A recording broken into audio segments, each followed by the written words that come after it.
good Bjorn into you all, and thank you all for stopping by for this, well, kind of, somewhat off-brandish thing. I found this neat visual novel game that I would really sold about, and I kind of want to show it to the world.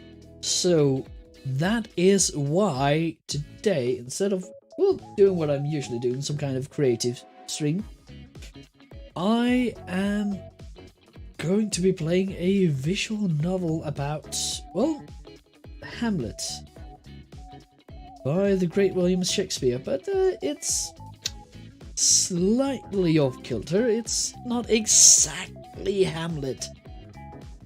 It is that story it's based on, but yeah, I think the game kind of speaks for itself. So, without further ado, we shall be going into the game to be or not to be.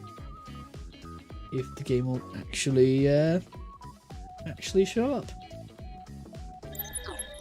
William Shakespeare, 1564 AD to whenever he died, was well known for borrowing from existing literature when writing his plays.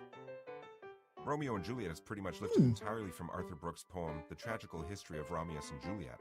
Dude didn't even change the names. As recent Shakespeare scholarship has established, Okay. the play William Shakespeare Presents Hamlet was lifted wholesale from the volume you are about to enjoy. To be or not to be. To be or not to be is both the earliest recorded example of the books as game genre, as well as the first instance ever Okay. in the then newish English language that was kicking around of an adventure being chosen by you, the reader. Yes. We've gone ahead and added illustrations, plus we've taken the liberty of marking with tiny York skulls the choices Shakespeare himself made when he plagiarized this book back in olden times. They're there in case you wish to put yourself in Shakespeare's shoes, reading this book as he did, stealing plot elements wholesale, and classing up the language as he/you went/go. However, that is not the only way to read this book. Feel free to explore your other options, as each time you read this book, you can go on a different adventure, assuming you don't read the book like 3 quadrillion times, at which point the adventures will start to repeat, and they'll probably seem pretty familiar long before then anyway. Now, take yourself back to history, when ghosts walked the earth and nobody knew velociraptors were even a thing.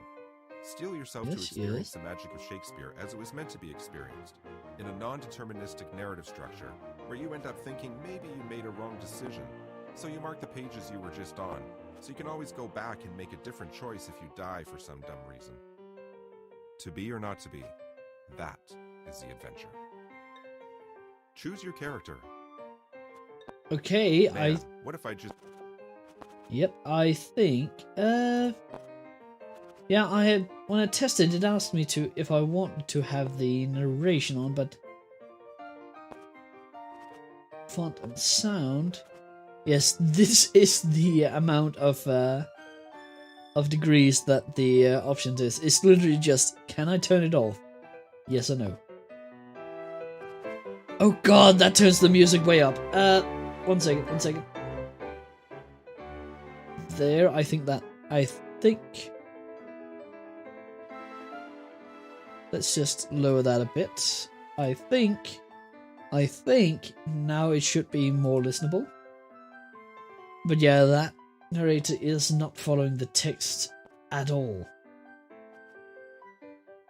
Yes, we got these. To be or not to be is genre. Shakespeare plagiarized this How to Choose Your Own novel. 3 million different choices. Shakespeare as a non-deterministic narrative structure. When you end up thinking maybe you made a wrong decision, so you mark the pages you were just on, so you can also go back and make a different choice if you die for a stupid reason. To be or not to be, that is the adventure.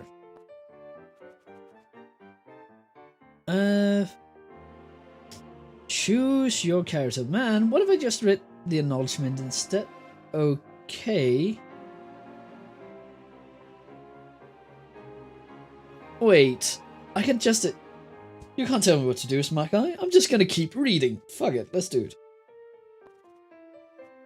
Whoa, slow down there, cowboy. At the end of that last bit, you were supposed to make a choice, and then jump to that page to the flex.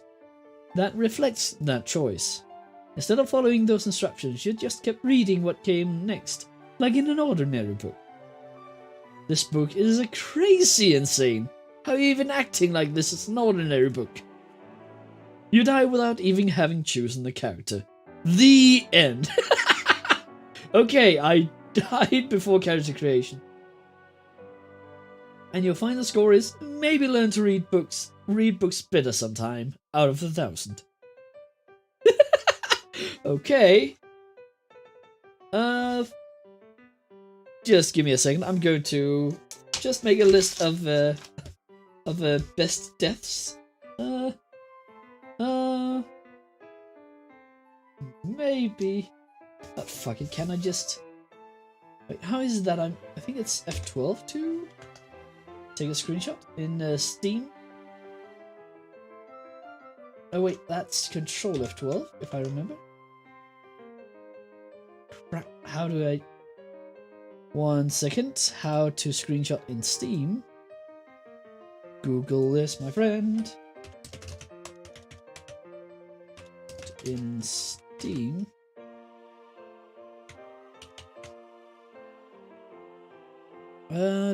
Press F12. Well, I hope it's just clicking F12.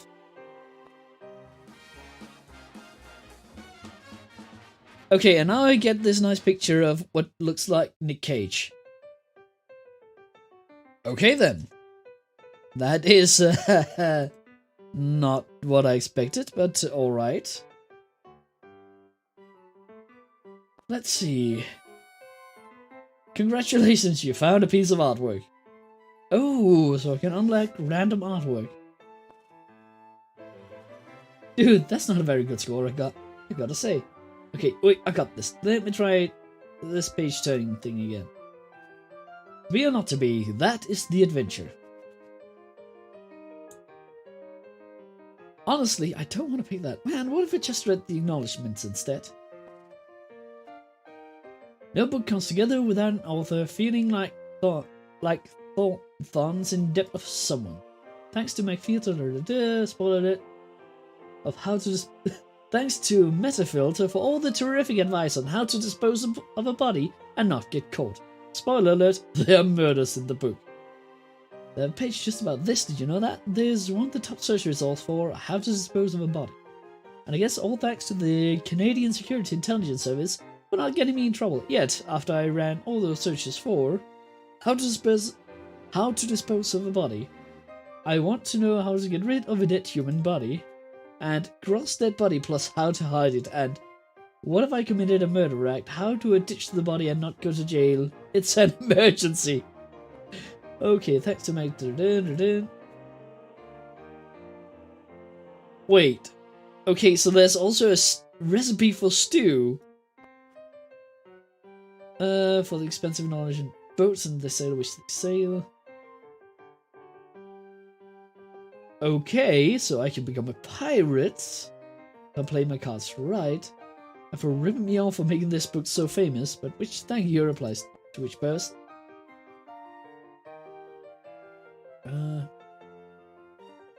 That's for you to decide. Even here, it is acknowledgement parental. It's up to you to choose your own adventure, but it means comes to this pretty obvious. Thanks to all my friends who drew the pretty pictures in this book. You've made death into a visually stunning treat. Okay, so it's actually an acknowledgement.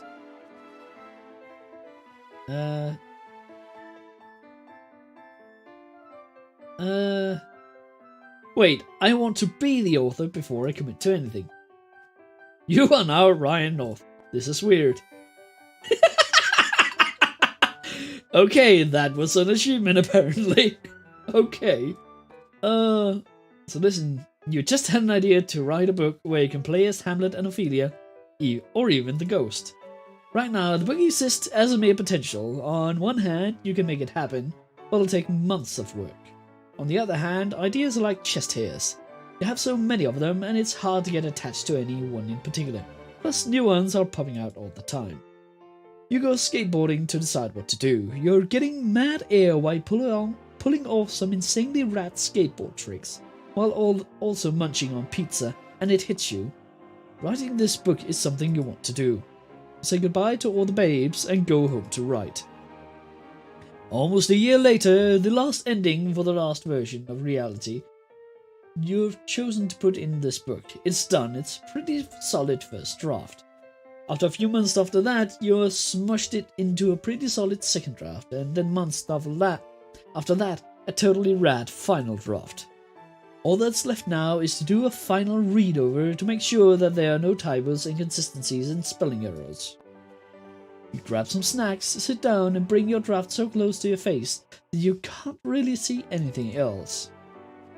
And then you start reading. These are the words you read. You have just been born. Congratulations, good work on that thing. Now, surprise, babies are born. Wait, what? Why am I a baby now? Now, surprise, babies are boring, so we are going to jump ahead to in time to a point where you're an adult and you already lived a bunch of your life. But I promise most of what we're skipping over are really dull.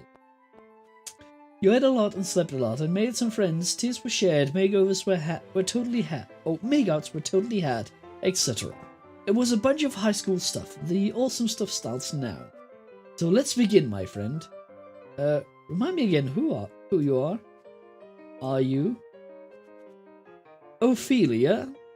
She's an awesome lady in her late 20s with calm, competent, and resourceful demeanor. She got a +1 bonus to science, but she also has a -1 weakness against water, so heads up. Hamlet, he's an emo teen in his early 30s. Also, he's the Prince of Denmark. Hamlet has +1 resistance to magic, but there's no magic in this adventure, so this never gets mentioned again as of right now. And Hamlet Senior, he's the King of Denmark, 50 years old. He's super good at fighting and leading men into battle and naps. Let's say +1 to each. Look, bottom line, he's an unstoppable machine of death, and should you choose him, you may experience kingly glory. But we could play as Hamlet, but that's boring. Let's play as Hamlet Senior. Let us not be. You are King Hamlet. All of Denmark is under your command. Everything is going so great for you. At present, you are in Norway, where just this afternoon you led Denmark's forces to an astonishing victory, during which you personally killed the Norwegian king. Stabbed him right through the head you did. His eyes popped out and rolled on the ground, and then you stepped on. Oh, your ass is bad. You are a badass. You decide after a day of being good at fighting, you should have a nap. You earned it. You settle down in an orchard for some nappy times. During your delightful rest, your brother pours some poison in your ear and you die. Not to be. Choose to play as Hamlet's. Okay, it's an achievement to play as not Hamlet or Hamlet Senior. Not to be. Okay. Surprised you didn't know poisons work that way. Wow, you barely made one choice so far, and you're dead already. Way to go, champ. You're really good at books, huh? It's just a stellar job you're doing reading here, Chuggles. The end. I have a feeling I'm going to say that a lot.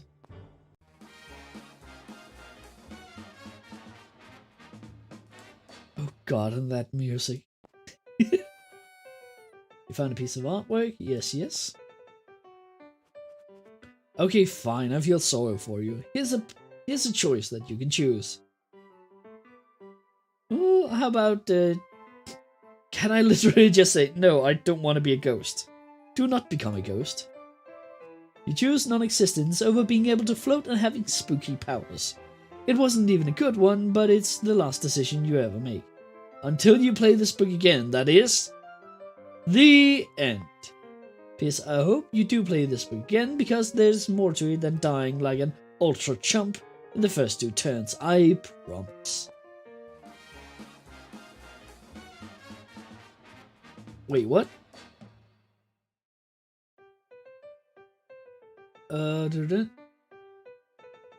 Though I leave the mortal realm with business unfinished, I refuse to linger on as a mere shadow of my corporeal self.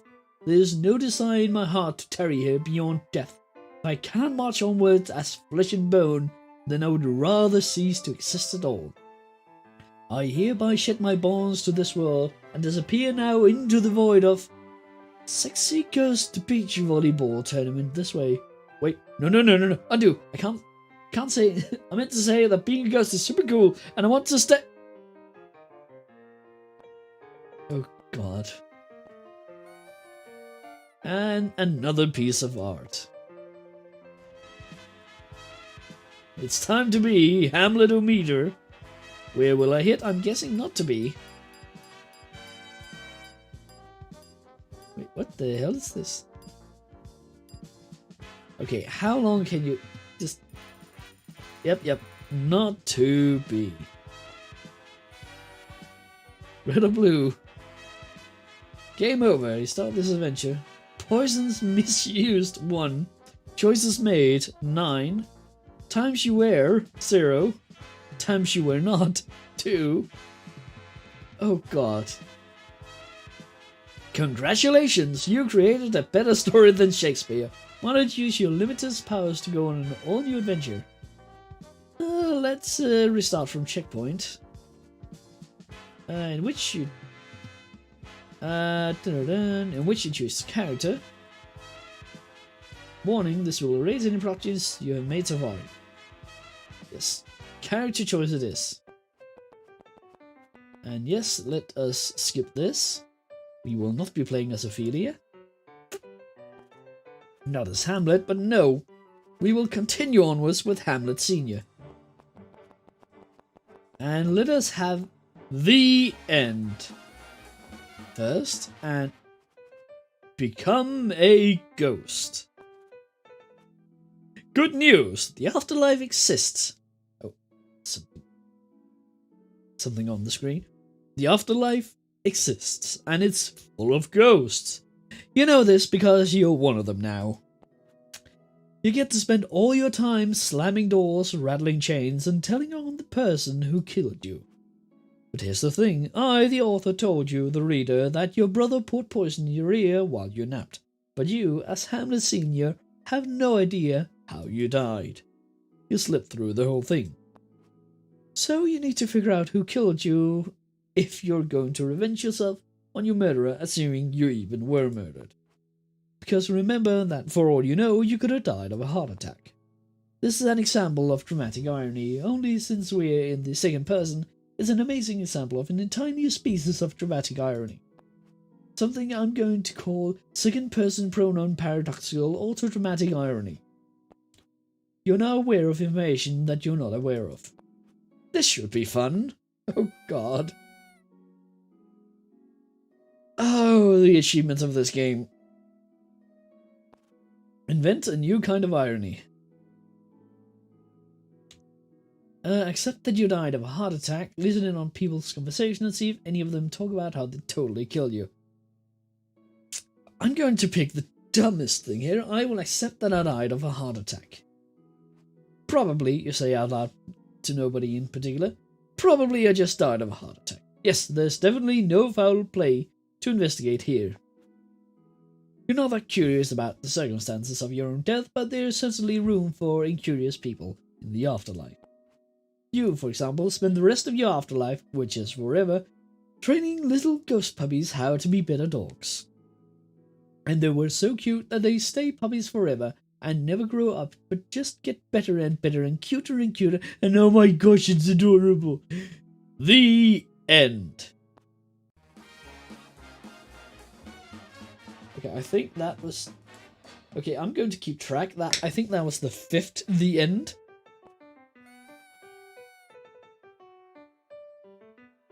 And I think we have died... well, we died twice as Hamlet Senior. We died once as the reader. I think we died 3 times so far. New artwork. It's time for the Hamlet-o-meter! And where will we hit? Oh wait, oops, I shouldn't have clicked that button. Stats for the adventure. Poisons misused, choices made, times you were not, games of tennis played. Rosenkranzes? Guildensteins? Let's restart from checkpoint. In which Sir Hamlet experiences the afterlife. Yes, let's choose that. Yes, it exists. Okay. The goddamn irony. Listen in on people's conversation and see if any of them talk about how they totally killed you. You hang around Norway for a bit, trying to listen in on what people are saying, but they are all speaking Norwegian. You only speak Danish, so understanding Norwegian is a little difficult.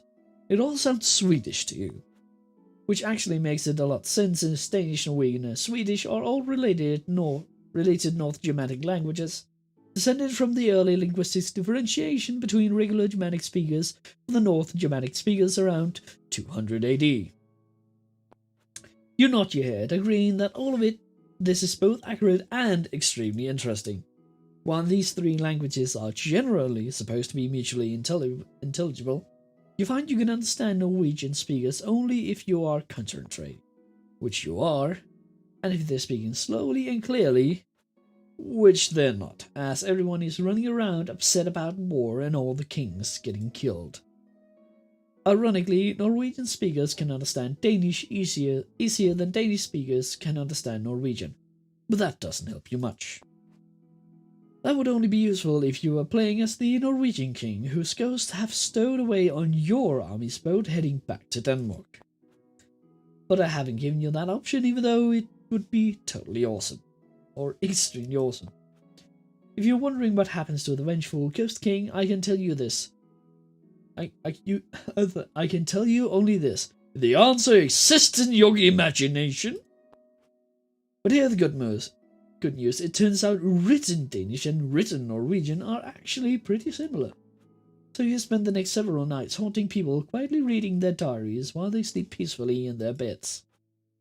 And you don't know this, but ghosts do this all the time. Ghosts just love sneaking a peek of the secrets of the living. It takes a while, but you finally find the diary of someone who wrote on the day you die that she was wandering by a garden, minding her own business, when she saw some Danish guy pour something in some other Danish guy's ear. Hey, that sounds like what could have happened to you. But remember, you don't know what exactly happened to you because of the new irony we invented.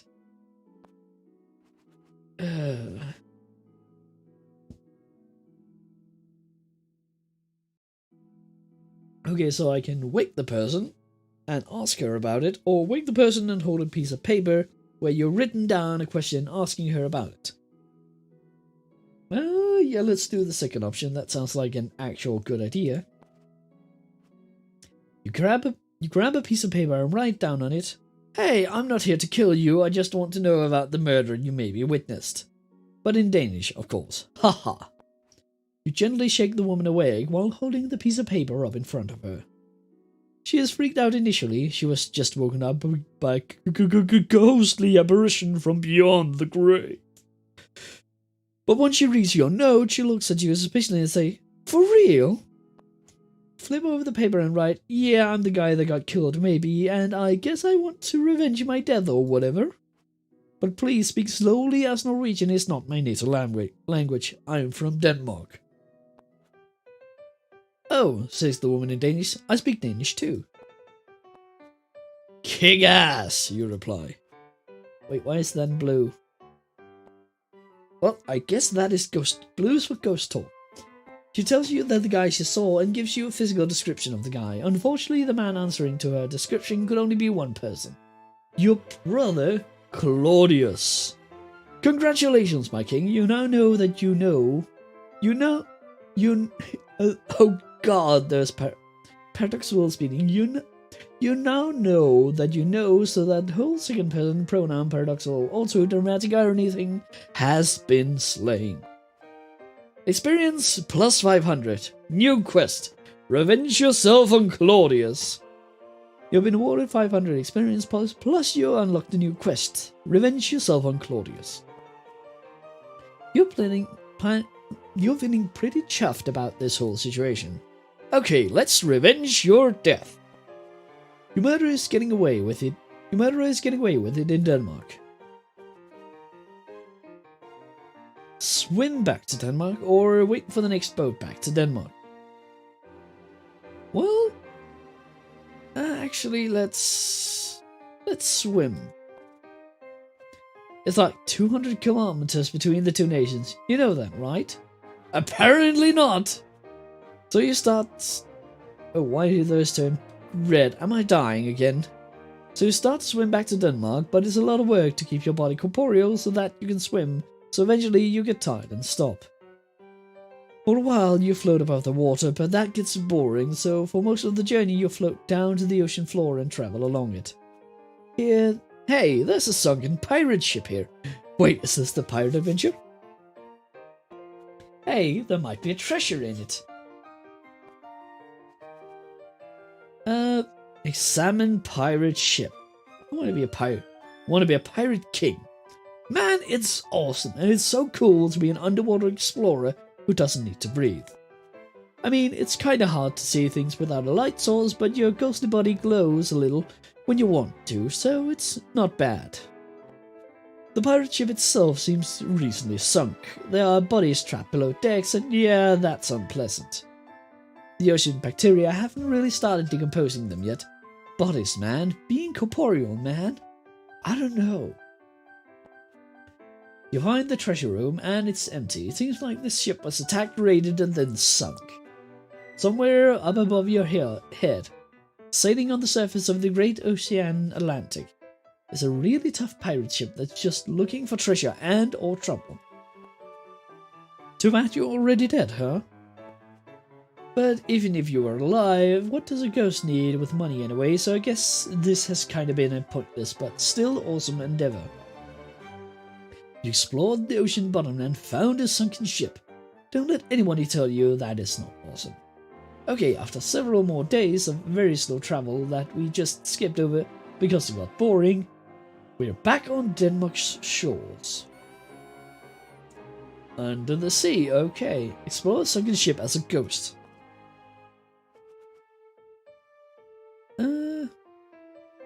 Arrive in Denmark. No, you know what? Go back and explore the ocean some more. The ocean rules. That's kind of rule, huh? You realize that, wow, there's a lot of stuff down there on the ocean floor and no living human eyes have ever seen. And while your dead ghost eyes won't actually change that fact, there's still lots of cool stuff to explore. You eventually travel all the way to the Mariana Trench, the very deepest part of the ocean, over 547 fathoms below the sea. Here the water above presses down at over 1,000 times standard atmospheric pressure, and the temperature is just above freezing. There are no Cenophores here, which are honest-to-God single-celled organisms so big you can see them with your bare eyes. Why, here's one that's only 10 centimeters long. This is nuts. This whole place is nuts, and you're learning so much. You give up on your revenge plan and instead devote your afterlife to being a marine biologist and oceanic cartographer. And it turns out ghost marine biology is pretty advanced compared to alive human marine biology, due to no small part to how you can hang around on the ocean floor for as long as you want and can't die. Nevertheless, you write several seminal ghost books on the subject, including Look at this weird bug thing I found and gross life on the ocean floor and make many 100,000 ghost dollars. The end. Put another dash on that one.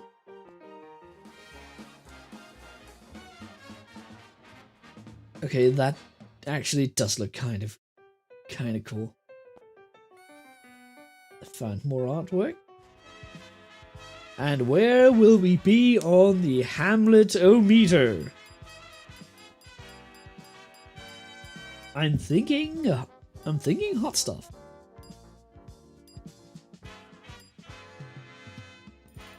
Oh, still not to be. Damn it. I thought it would be better.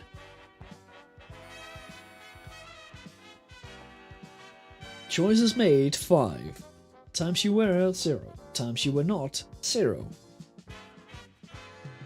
Restart from checkpoint. In which the Hamlet experienced the afterlife. Yes, let's start from that. Wait. Ah, I clicked the wrong button. Nope, I will not like the narration. Wait, okay, it puts me all the way back at the beginning. Skip it.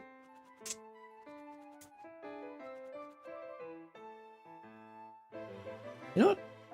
I want to have all the acknowledgements instead.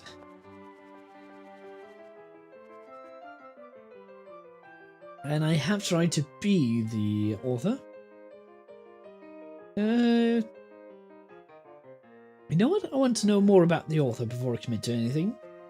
Brian Northman was born failed to die for over 11,322 days in a row. Eaten food and then converted that food into ideas. Kissed over 5 different people not from his family, all of whom totally came back for more. Studied computer science and computational logistics and graduated from university twice. Written the online comic Dinosaur Comics. It's a comic book with dinosaurs that you'll love. Co-edited the anthology Machine of Death, which is a book about people who know they are about to die. Or wait, know how they will die. Written the Adventure Time comic book series, which has a lot of really awesome stuff going on in it. Analyzed the novelization of Back to the Future in way more detail than probably anyone could have anticipated. Got married and adopted a dog named Noam Chomsky. And I also totally wrote this book. Okay, your stalling tactics are really easy to see though, and also really confusing because it's not like someone has a gun to your head and is forcing you to read this book. Right? If this is indeed the case and you are totally fine, let me know by not sending a message back in time to me to this very moment I'm reading these words, which is March 25th, 2013, 1:11:34 PM EST. Okay, terrific, we're good. All you can do now is, damn it, I have to choose my character. Let's see. Hamlet, Ophelia, or Hamlet Senior? I kind of want to explore more of Hamlet. Or Hamlet Senior. And I died again. And that was technically an extra end. Yes, you keep saying unlock that. Yes, let's become a ghost. And let's skip through what we have seen. And this is done. Wake up and tell him what the paper thing. Yes. Let's wait for the next boat back to Denmark. You go down to the docks and start poking your head into the bridge of every boat you can find, flipping through the captain's logs and itineraries until you find one that is heading to Denmark. And it leaves in just a few minutes. Nice! This is really convenient. During your voyage, you poke around in the boat looking for things to amuse yourself with. You experiment with doing some ghost things like putting your head inside a barrel of wine and then making your head corporeal. But that just causes the barrel to explode with a sudden pressure inside and makes you get wine in your eyes. So don't do that for more than a few times. It only takes a while before your boat arrives in Denmark. Arrive in Denmark. You make it back to Denmark. The first thing you want to do is track down your brother and take revenge. Turns out that's really easy because he's the first place you check. The royal court. He's there with your widow, Gertrude. Weird, they're acting all close stuff. Oh well, he's probably just trying to comfort her after your untimely death. Haha, brothers sure are really great. Though, maybe not. Ignore what they're saying, I'm saying. Oh god, listening in on what they're saying. Hey Gertrude, said Claudius. I'm sure I'm happy that we married each other, even if it was so soon after your first husband died under mysterious circumstances. Whoa, that certainly was, in terms of exposition, a very efficient sentence. You realized instantly that your initial revenge plan, point a mirror so that instead of Claudius's reflection he sees you, and then you'll mirror his movements so he's not really sure what's going on, is needlessly complex and stupid. Dude killed you and Dude killed you and married your widow. Since you are from olden times, you have extremely old-fashioned sense of ownership over female sexuality. So this really gets struck in your craw. Instead of spooking Claudius, you decide to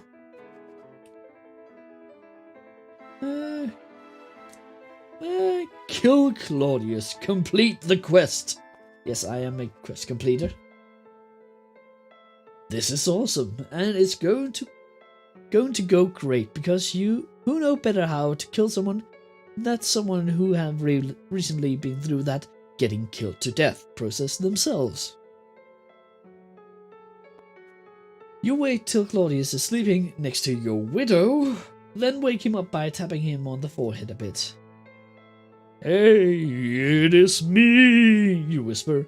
Your brother, the one you murdered. Oh crap, Claudius whispered back. Ghosts are real? Really pissed at you anyway, you reply. Listen, I will cut to the chase. We are from a time where an eye for an eye is considered to be a good thing to build the justice system around, so I'm here to kill you. How? Claudius asked, his eyes wide, terrified. Oh geez, so many ways, you say, counting them on your fingers. I could startle you and make you have a heart attack, but that takes time. I could throw a pot at your head until you die, but that lacks grace. Instead, check this out. You move your ghostly body so it's floating right above Claudius. He stares at you, his eyes wide.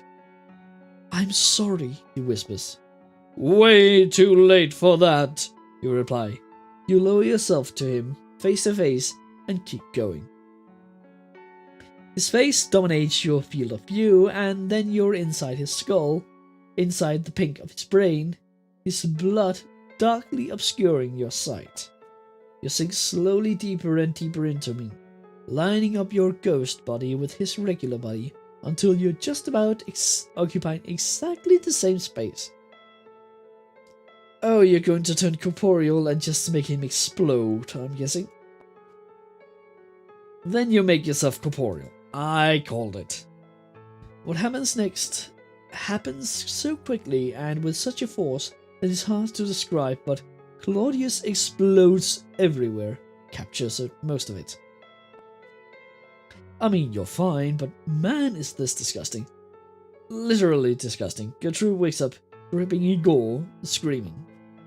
You, my friend, have achieved revenge. You roll over onto your back and apologize to Gertrude. You explain over her screams what happened, and you tell her that you still love her even though she married your brother mere weeks after you died. But you can't be with her anymore, you say. You tell her you need to go find your own path. Sorry about the bed, you say, floating up through the roof. You spend the rest of your afterlife acting as an immortal judge for beyond the grave, exploding those who have committed the most egregious crimes, merely blowing the hands off of those who have been awful people but still, you feel, deserve a second chance. People whisper your name in fear. Criminals are a cowardly, superstitious lot after all, and it works out pretty good for you. You do a lot of good for a lot of people. And yep, it turns out that blowing up the bad guys never does get old. The end.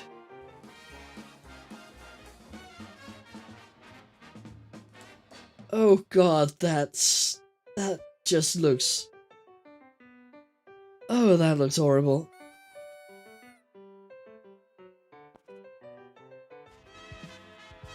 I guess this just shows not to be again, I'm guessing.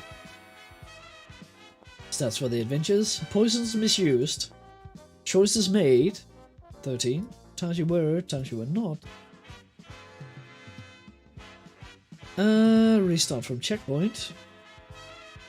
Yeah, let's start from I think we've gone through Hamlet a decent amount. Yes, I will take me back to the character selection. What are we feeling? What are we feeling? We could be boring and following the footsteps of the dear Shakespeare. But no, I think we should go for Ophelia. I kind of want to experience her side of the story. Achievement gets to be she. Right, you're Ophelia. You're a beautiful and independent young woman, and although it makes you roll your eyes when you think about it, you're falling in love with a prince. Prince Hamlet is funny and charming, and he seems to like you a lot. You try not to get too excited about it because you're worried you might jinx it, but things really are going great. Only it's been hard doing the long distance things while you're both been off to university. And while you loved studying capital S science, and you're sure Hamlet loved studying capital U undeclared, it hasn't been easy. Now that you're both back together in Denmark for his father's funeral and his mother's second wedding, it's been harder still. Hamlet's really sad, and you can't blame him for that since, you know, his dad died, but you wish there was something you could do to help him. When you last saw him, Hamlet mentioned how the castle seemed cold and drafty, and for some reason it stuck with you. You've been sitting at your desk trying to think of something that could give him something you could give him that would make him that would help him with that. A way of cheering him up a little, reminding him that he's still got people who care about him. You wear these cloaks all the time, but then he's taking them off in warm rooms and putting them back on in cold rooms. If only there were a way that you could keep the rooms at a uniform temperature, he wouldn't need to be constantly adjusting his clothes throughout the day. But to do that, you would need some way of measuring heat and a way of transporting it throughout the castle, perhaps through a series of pipes. Your thought interrupted by a knock on the door. Are you about to make air conditioning? Who is it, you call? It's me, says your brother. Come on, let me in.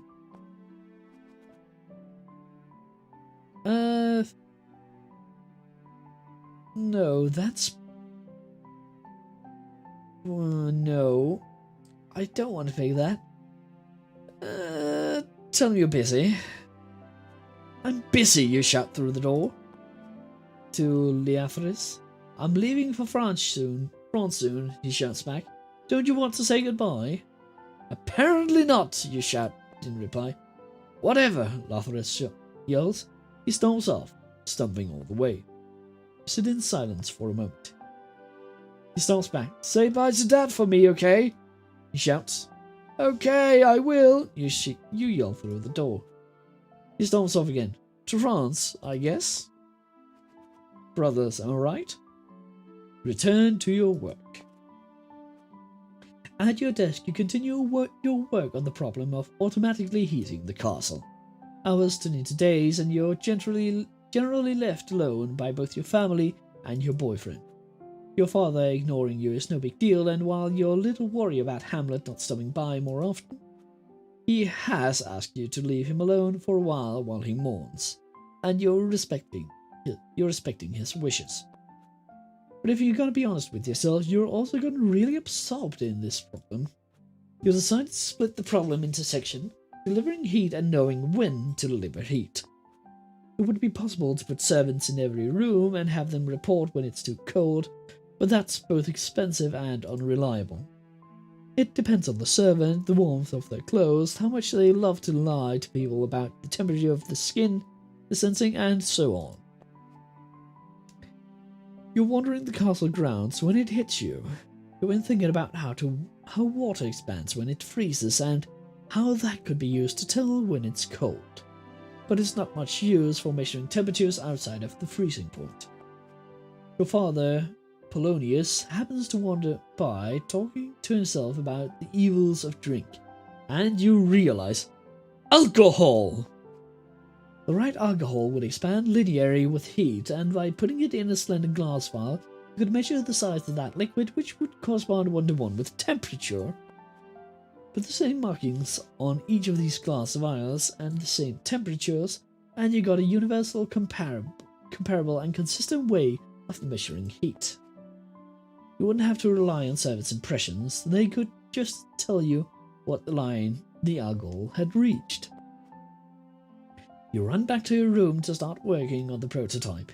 Just as you complete it, you hear a knock on the door. Who is it, you call? And oh my, who should answer from the other side of the door?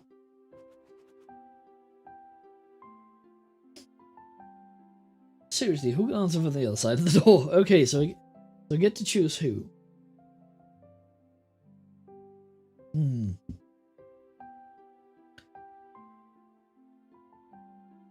Okay, how do I pronounce that name? Dromisiominus? Dromisiomimus? Your father Polonius, or your boyfriend Hamlet? Let's say it's... Actually, let's go with Polonius. God damn it, you're not giving me a choice. Hamlet is at the door. That's right, turns out that simply wishing for someone to be at your door doesn't change who's actually there. You don't control reality with your thoughts, Ophelia. Sheesh. Anyway, Hamlet opens the door and steps into your room. It's me, he says. You haven't seen each other for a while. It's so great to see him. You run up and throw your arms around him and you smooch. It's like the old times. But the moment passes, and when you look at his face, you can see concern written all over it. He's troubled by something. Ask him what is troubling him. Wait for him to tell you. Let's go for that. You wait, doing nothing, and he pulls away from you and holds you in an arm's length.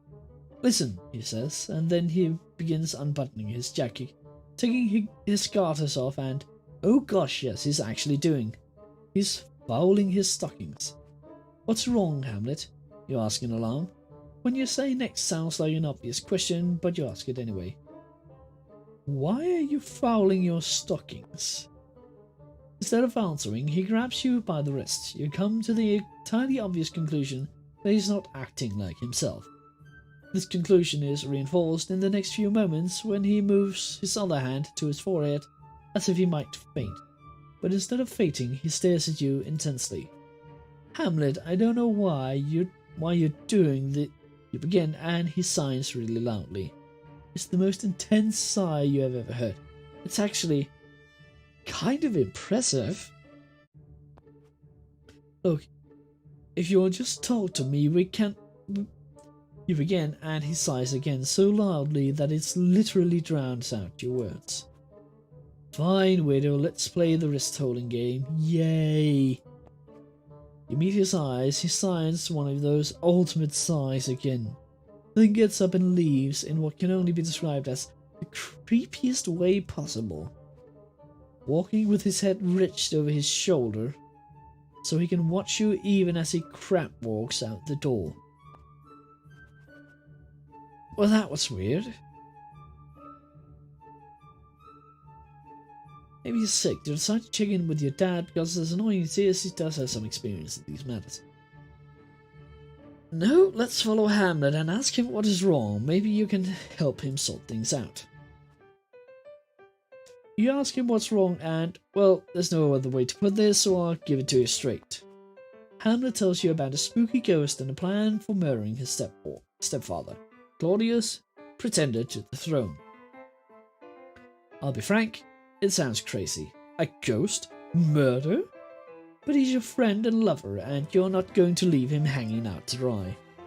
As gently as you can, you tell him you're pretty sure ghosts don't exist, but even if they do, he needs to be certain that the ghost he saw was actually the ghost of his father.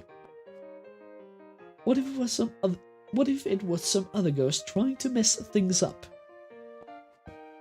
That seems to give him pause. Hamlet admits he never actually asked the ghost for information only his father would know. It's possible the ghost could be an imposter. I'll come with you tonight, sweetie, you say. We'll go together, and if a ghost shows up, we'll figure out what to do.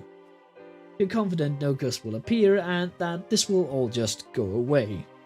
You take his hand and squeeze. Hamlet looks at you, and you can see his relief. Okay, he says, smiling. Wherefore, go to see the ghost that evening. Evening comes, and Hamlet leads you to the spot outside where he first saw the ghost. We have to wait till around midnight, he says. I think that's when he normally shows up. To pass the time, you play a storytelling game you enjoy, where you say one word of a story and he says the next word, and neither of you know where the story will go. Once upon a time, he says, there was a beautiful prince who wanted to kiss his girlfriend. That's cheating, you say, and then you kissed. And then you're kissing. What do you do? Make out for a while, or don't make out, because, and you can't believe you're saying this, but one of the ghosts catches you making out. Well, let's make out for a while. You make out for what turns out to be quite a while, as the night is warm and the stars are stunning.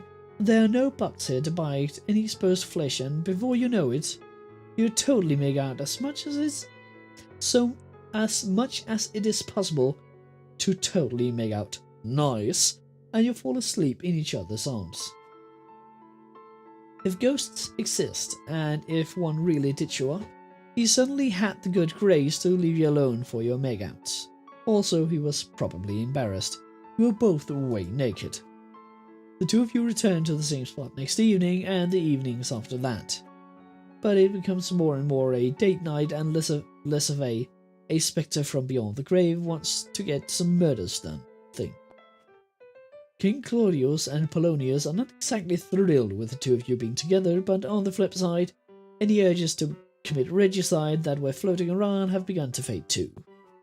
Though you talk about it often, the whole encounter with the ghost, if it really happens, take on a quality of a dream. Rather than do the long distance thing again, you decide to move together and get your own place here in Denmark. Together, the two of you work on finalizing the invention of the alcohol thermometer. It works! And even figure out the other half of it, a way to move heated air through a building. Congratulations, you invented central heating. It's an innovation that all of Denmark wants, and most are willing to pay for. 1 second. Central. Invented central heating. While it's not the largest, you do live in the most comfortable estate in the entire country, thanks to the heating money. On bright summer days, as the two of you walk through the castle garden, you get down on one knee and say, "Sweetie, you're the most important person in my life, and I can't imagine ever living without you. I want to make you as happy as you make me every single day. Let's get married. You mean every word." It's not the most traditional proposal in the world, nor is it the most traditional wedding, but it's wonderful and beautiful and perfect. You're very happy. You don't invite Claudius to the wedding. A few years later, Claudius falls ill with some sort of lung disease, and his doctor are unable to treat it efficiently. He passes away only a few months later, having never produced an heir. Shortly after, the two of you become the new king and queen of all of Denmark. Your first child, Alex, is born 5 months later, and you live very happily ever after. The end. Oh my, you do get a kind of steamy. More artwork. And how will I do on the Hammelometer? If this is not to be, then I don't know what is. Or maybe hot stuff.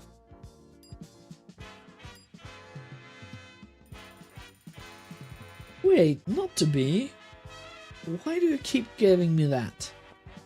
It's almost like it's rigged. Stockings be fouled, choices made, times you were not, times borrowing, lending. Why not use the limits? Okay, where shall we go?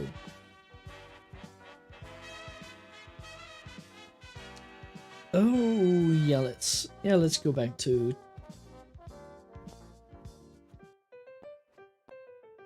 yes. Let's go to the county selection. Okay, are we actually going to play as Hamlet, or I'm tempted to go for Ophelia again and actually follow the story. Yeah, let's go for Ophelia. And let in our dear brother. You open the door for your brother. You say, you can come in, you say. But I don't want to hear any opinions about my personal life. If you sleep with Hamlet, you're a slut, he says. Slam the door in his face, invites him to enter your room. Okay, you let him into your room. He sits down on the bed and pats the empty space beside him. You choose to remain standing. Listen, he says, I know you like Hamlet, but he's a prince, so he's going to have to marry someone of his own rank. Is that anything about marriage? I'm happy with Hamlet, and he's happy with me. We're having fun. Nobody's talking about marriage. That's the other thing, he says. Look, if you have sex before marriage, then you'll be ruined for other men, and nobody will ever want you. He's only dating you because he wants sex. Don't sex him because I'm your brother and I'm telling you not to. Throw him out of your room, slam the door in his face, sit down beside him for some reason. Okay, now I'm actually kind of want to see where how the actual Shakespeare story goes. From Ophelia's point. Sit down beside him for some reason and tell him that he makes a lot of sense. Somehow, and you'll do as he says. Really? Really? Okay. You sit down on the bed and tell him you'll do as he says, and that you sincerely appreciate his meddling in your personal life. And then you go on to say that if you're going to abstain from sex before marriage, then he should be careful too, because he sleeps around way more than you do. And it's going to be one heck of a sexual double standard if you're damaged good and he's totally fine. That's right, I didn't even give you a choice about saying that or not, because you keep choosing the stupid options. Guess you're just gonna have to deal with it, huh? Oh, the narrator is rebelling against my stupid choices. In any case, there's a knock on your door, and before you can answer, your father Polonius opens the door. Normally, when you knock, you wait for someone to let you in, Dad. You're an idiot if you think Hamlet loves you, he says. Then he notices Laertes is in your room too. Oh, hey Laertes, have fun in your trip. To thine own self be true. Laertes nuts. I already told her she's slutty, he says. Oh god, that's just the worst choices when that's gone.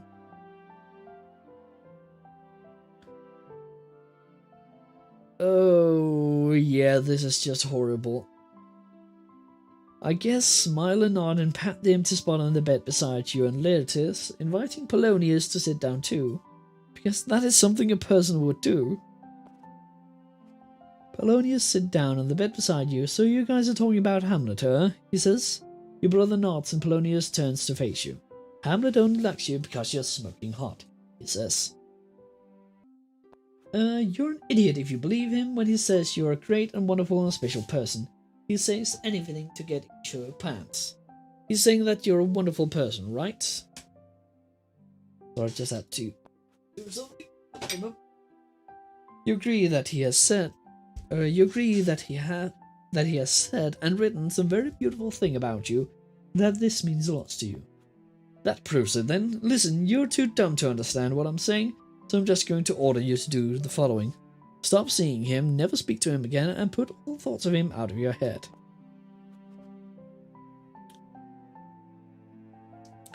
Oh god, these options. There's the sane option.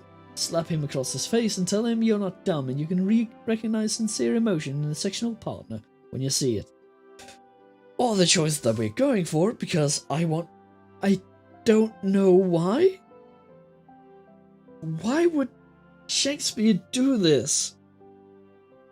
Why would he make a character do this? Tell him you'll obey, and then call him your lord, and follow him meekly out the room, agree with everything he and Laertes have said, because all that stuff we wrote earlier about you being an independent woman in charge of her own destiny sounds pretty dumb actually, and you'd better do whatever someone else tells you to, because anyone other than you probably knows better about your own life than you, right? Look, I'm not trying to think of the dumbest thing you can do. Please, I beg of you, do not choose this option. Well, now I have to. When you put it like that, I have to. Okay, you do all that stuff. Listen, I'm going to cut our losses here. You're not allowed to play Ophelia for a while. No.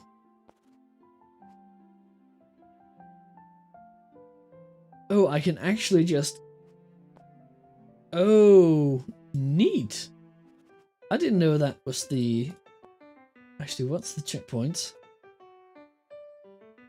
Nope, back to the story, actually.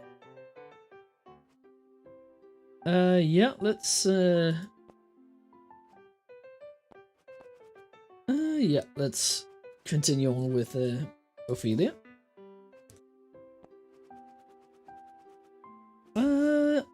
I will let him in, but... Yep, slam the door in his face. BAM! That felt good. Laertes shouted through the door that he's sorry and just wants to say goodbye before he left for France. But when you open the door a crack, he sticks his head in and says, I'm just saying, have sex with him and you're damaged goods. You slam the door into his face again, barely missing his nose. You shout through the door that if you're damaged goods, then he's an entire shelf of unsellable eggs that went off a week ago. And also, as your brother, he's got an entirely unhealthy interest in your sex life. Nuh-uh, you're unhealthy, Laertes shouts in return, and then you hear him stomping away down the hall. What a jerk! And his retorts don't even make sense. Return to desk. At your desk, you continue to work on the problem of automatically heating the castle. Hours down the... Your father ignoring you is no big deal. Okay, so we're back to this part. I'm going to say my best friend, Romy Minimonominous. Hamlet's at the door. Yes, I know that. Let's ask him what's troubling him this time. Ask him what's wrong and, well, there's no other way to put this, so I'm going to straight. Okay, yep, we are skipping all the sighing and soiling of britches. And let's go see the ghost in the evening. And then it's time to make our session. And let's not make out because, and you can't believe you're thinking this, but what if a ghost catches you making out? You turn your head away for a few smooches. After a few smooches. That's enough, you say. Why don't we don't want your dad catching us making out. Hamlet grins and pulls you close to him. I think he'll be cool with it. He says. That's a weird thing to say, but you excuse it because you know people can say some really weird things when they are way horny. You kiss him more, but finally push him away for real this time. What makes you think he wants to spend the afterlife watching us make out? You say. Well, it's what I'd want to do, he says with a smile. I mean, if I were me and I was also the ghost, he says. You're about to reply when you're interrupted by an awkward cough coming from above you. Looking up, you see what for all the world looks like Hamlet's dad, Hamlet Sr., only he's transparent and floating, and you can see through his part. Hey guys, the ghost says. You're too shocked to say anything. Ghosts are real, Ophelia. Surprise! Hamlet looks up at the ghost and waves. Hi, Dad, he says. Okay, I can either demand the ghost prove he is who he claims to be, or it doesn't matter who he is. The real question is, if this ghost is so big on to murdering dudes, why doesn't he just murder Claudius himself? Riddle him that. Yeah, I think I'm going to go with this one. Excuse me, you say, the ghost pretends not to hear. Excuse me, Mr. Ghost, you inquire, raising your hand. Sup, the ghost says. Hamlet tells me you want him to kill King Claudius. Yippers, the ghost said. Well, you'll pardon my rudeness, but why does a ghost need someone else to commit murder? Ghost can bang pots and whatever. Can't you just sneak behind Claudius and hit him over the head with one? Hamlet pulls you aside. Ophelia, what are you doing? I'm asking a question, they say. Who is this creature? The ghost says. Who am I? You reply, incredulous. Don't you know? Aren't you Hamlet Sr.? She has her doubts, Hamlet explains to the ghost. The ghost again addresses you. You doubt me?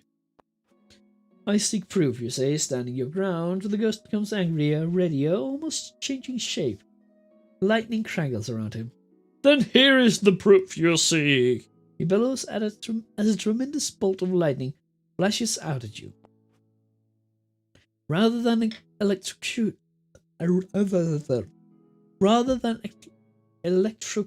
you, the lightning actually folds itself into a pleasant letter that deposits itself into your hand.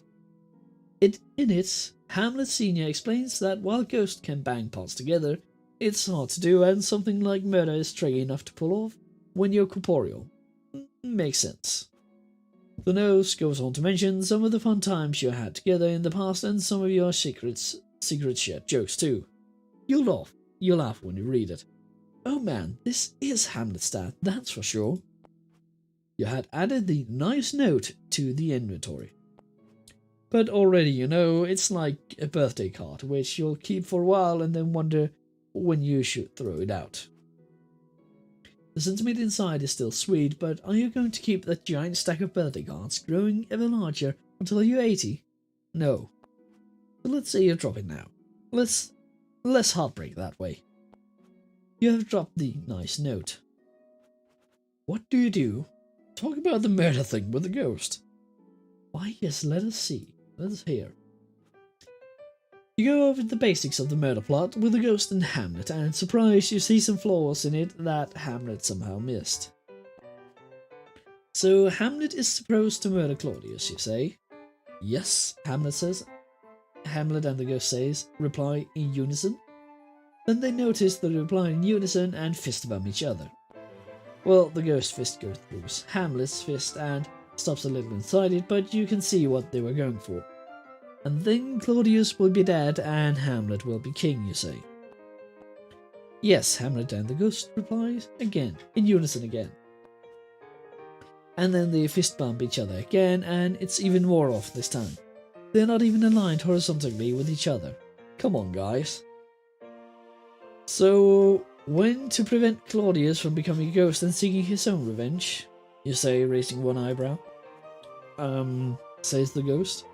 In fact, can ghosts kill each other? Because then the best case for us is that one of you ghosts kills the other and they consider himself revenged.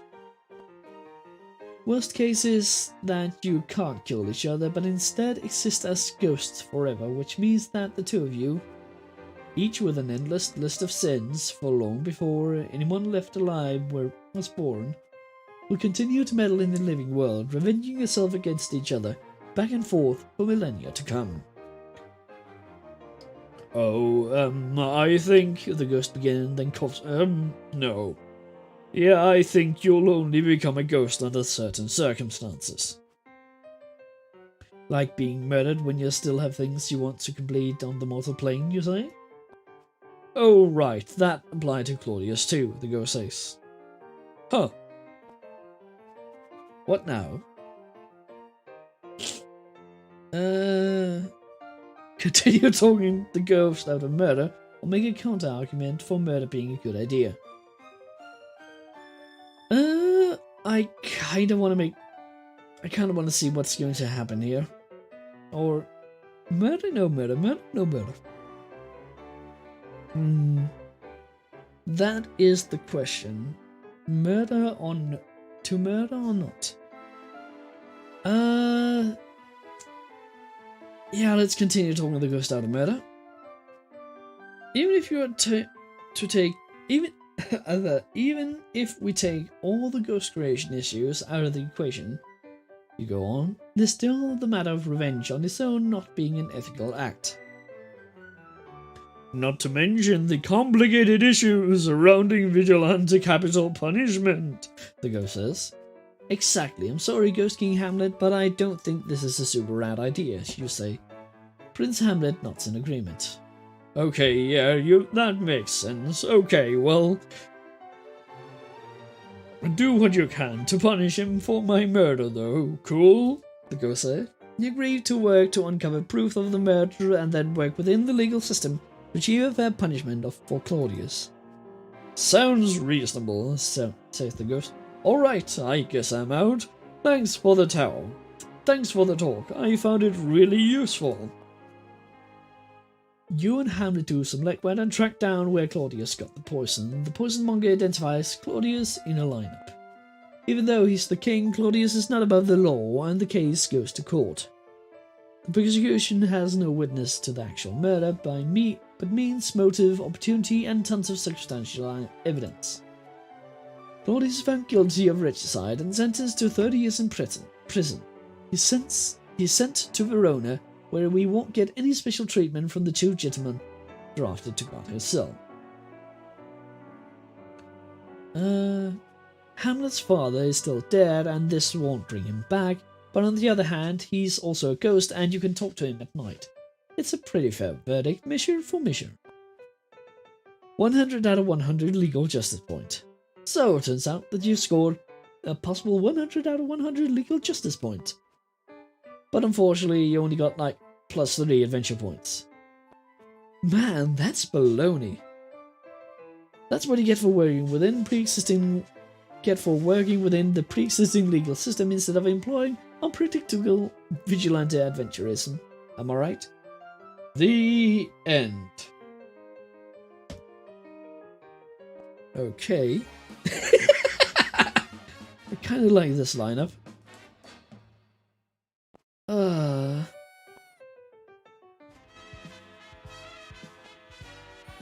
Red or blue. Fist bump to 2. Choices made 11. Times you were 1. Times you were not 0. And a single Rosencrantz. And a Guildenstein. Restart from a checkpoint. Let's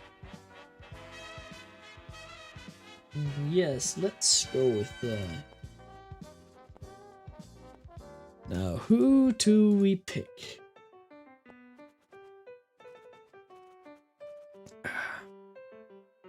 I think we played a decent amount of Hamlet Senior. We got some idea of Ophelius. Let's actually go with Hamlet and see what kind of swanky adventures we can end up on. To be he. Choose to play as Hamlet. You are Hamlet. You're 30 years old and you're back living at home, but it's okay because your home is a castle. That's right, ladies. You're a prince. Things have been rough lately. You had been trying to focus on your studies at Wittenberg University where you and your bros, Horatio, Rosencrantz and Guildenstern all hang out. But you were called home because your father died. Then your dead dad's brother, Claudius, married your mom, Gertrude, 2 weeks later. Yep.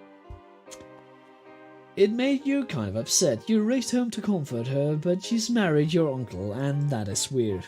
You feel weird. Right now you're in the audience chamber of your father's castle, here in sunny Denmark. King Claudius is here, addressing his court. Laertes and Polonius are there too.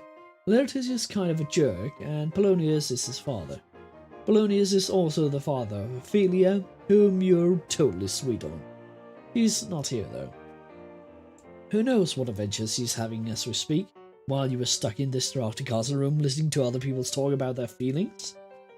Speaking of speaking, just now Laertes says something about how now that Claudius is king and he's attended the coronation, is it okay for him to go back to France? Claudius says, sure. Wait a minute, you'd love to leave and go back to school away from this weird incestuous thing your mother gotten herself into? It's so gross and weird. What do you do? Ask for Claudius to permission to go back to school, or do I hold my tongue and wait around? Wait, he could go. I want to go back to school as well. You hold out your hand and open your mouth, but before you can say anything, Claudius addresses you directly, calling you his son. On one hand, that's entirely appropriate, especially since he just married your mom and like 2 weeks ago, but on the other hand, he had brought creepy uncle to new heights. Creepy uncle points? Point for that, maybe? What do you do?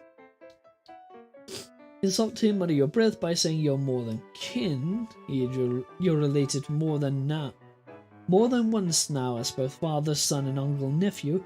Listening. You're more than kin, but less than kind. In real life, people think of singers like this on the spot all the time, so... Nope, this is too good. You're not my real dad! And storm out of the room. While you're busy doing that, your friend Horatio bumps into you and tells you A, he's in town for your dad's funeral / mom's wedding, and they serve leftover appetizers from one at the other. B, ghosts are real. C, he sees one, and so have a bunch of other guys. And D, it keeps showing up at the same time, and E, he's pretty sure it's the ghost of your dad. Finally, some adventure, some closure. You agree that you'll come with him tonight to see the ghost when it shows up again. It's such an obvious decision that it kind of feels like you don't even have a choice in the matter. Yes, it's almost like the game won't allow me not to watch the ghost of my father. Wherefore, agree to go with Horatio tonight to see the ghost when it shows up again. Oh, the skull got a little hat and a... What's that thing called? It's not an hourglass. Oh, magnifying glass, that's it. That's the name. A tiny magnifying glass. I'll be there 11:30 sharp, you say, and Horatio leaves satisfied. Well, now you have 8 hours to blow before it's time to meet ghosts. What do you want to do, Hamlet? Okay, be Ophelia for a while. Yeah, fuck it. Let's be Ophelia for a while.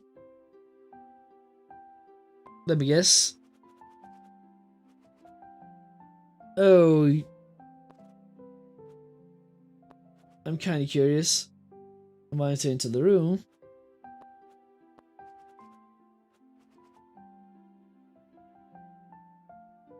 Oh, because that's the way the story goes. That I haven't actually read Hamlet, so I'm guessing that it actually switches to Ophelia's view. Actually, let's just go back and let's actually go and play Solitaire instead. Yes, let's go here. Yes, let's go to the ghost. Let's play Solitaire. You, Hamlet, Prince of all of Denmark, you're now sitting in your bedroom and playing solitaire for hours and hours and hours and hours. Which is probably colossally useless waste of your time, especially since you keep cheating. A 5 goes to top of a 3, Hamlet? Really? Anyway, at this point you're 15 games in, and wow, if you're not careful, people might start saying that your tragic flaw is, I don't know, inaction? Inaction, man. Cheat at solitaire. I kinda like how it actually just crosses out and just written extra on it. Oh boy. Eventually the sun goes down, and it's almost 11:30, which hopefully you remember as the appointed hour Horatio told you about, wherein the ghost keeps showing up to bother you. Time to meet the ghost, huh? Meet up with Horatio and bust some myths about actual ghosts being real. You and Horatio goes to where he saw the ghost the first time. Now we play the waiting game, says Horatio. He's interrupted by the sound of trumpets. You look at him and raises an eyebrow. They're making the noise to warn everyone that King Claudius is getting wasted, he says. Those trumpets go off every night around this time. He sighs. Denmark, he says. At that exact moment, something insanely crazy happens. What the freak? I'll tell you what's freak. A ghost is it? Oh, a tiny ghost. Look, ghost. Don't freak out, but right now you're standing cold. You're staring cold in the face of a spectre. You can't even imagine how crazy this whole situation is. If you're getting too scared, read this next clause over and over until you're not insane with fear anymore. Everything will be okay. Alright, okay, we can do this. With your last shred of sanity, you quickly glance at the ghost. And then you worry that if you stare at the ghost too hard, your brain will realize it's looking at something so insanely impossible that you'll just black out. Anyway, this ghost, you can see through it, but only a little. It's weird. And I'll tell you what's the friggles. The ghost does look like your dad, and he's getting closer. What do you do? Stare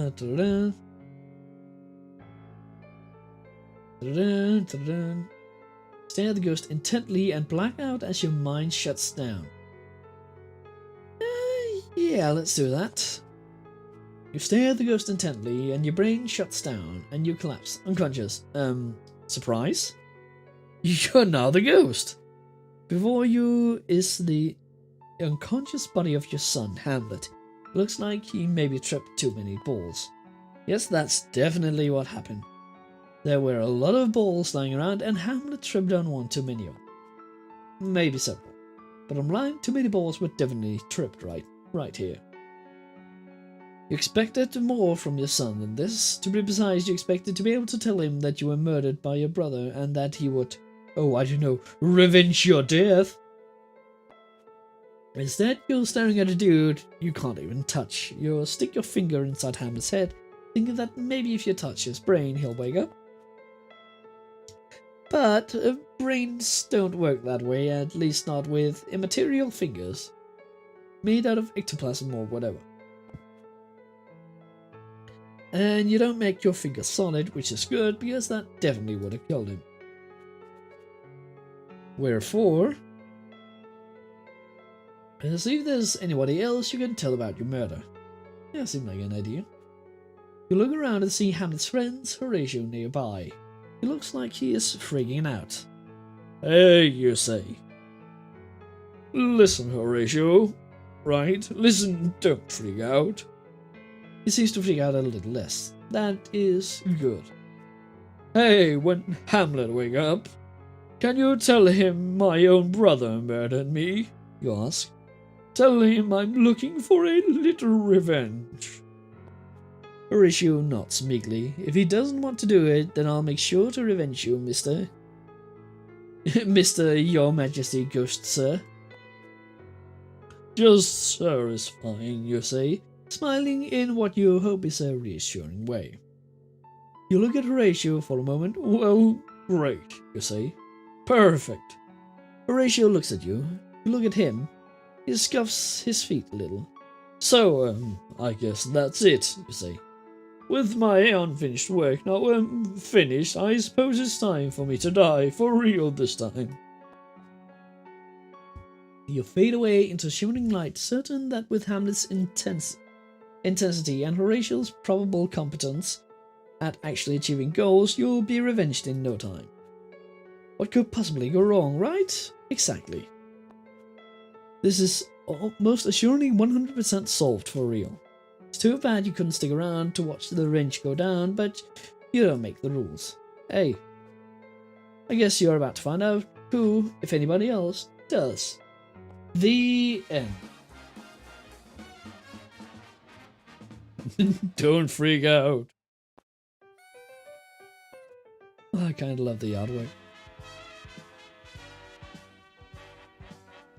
Come on, let's see.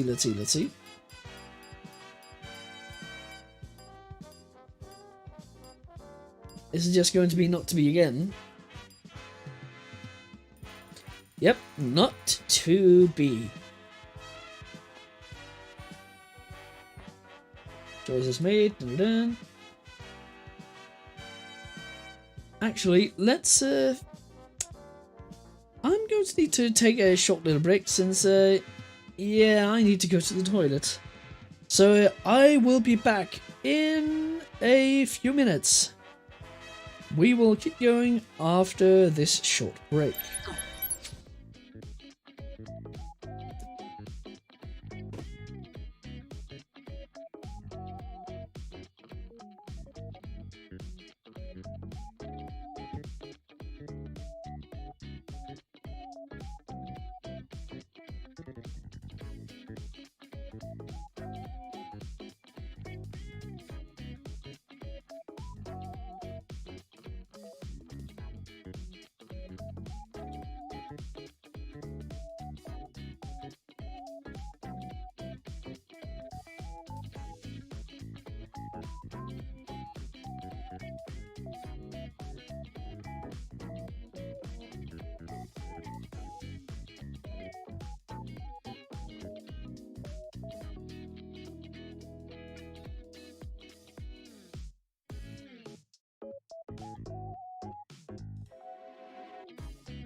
And we are back.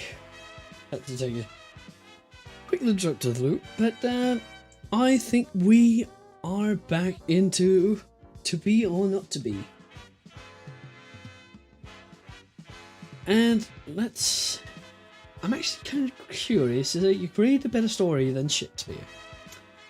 Let's actually try and make just the story of Shakespeare. Restart from checkpoint, in which Hamlet meets his ghost dad. Let's try and taking that one.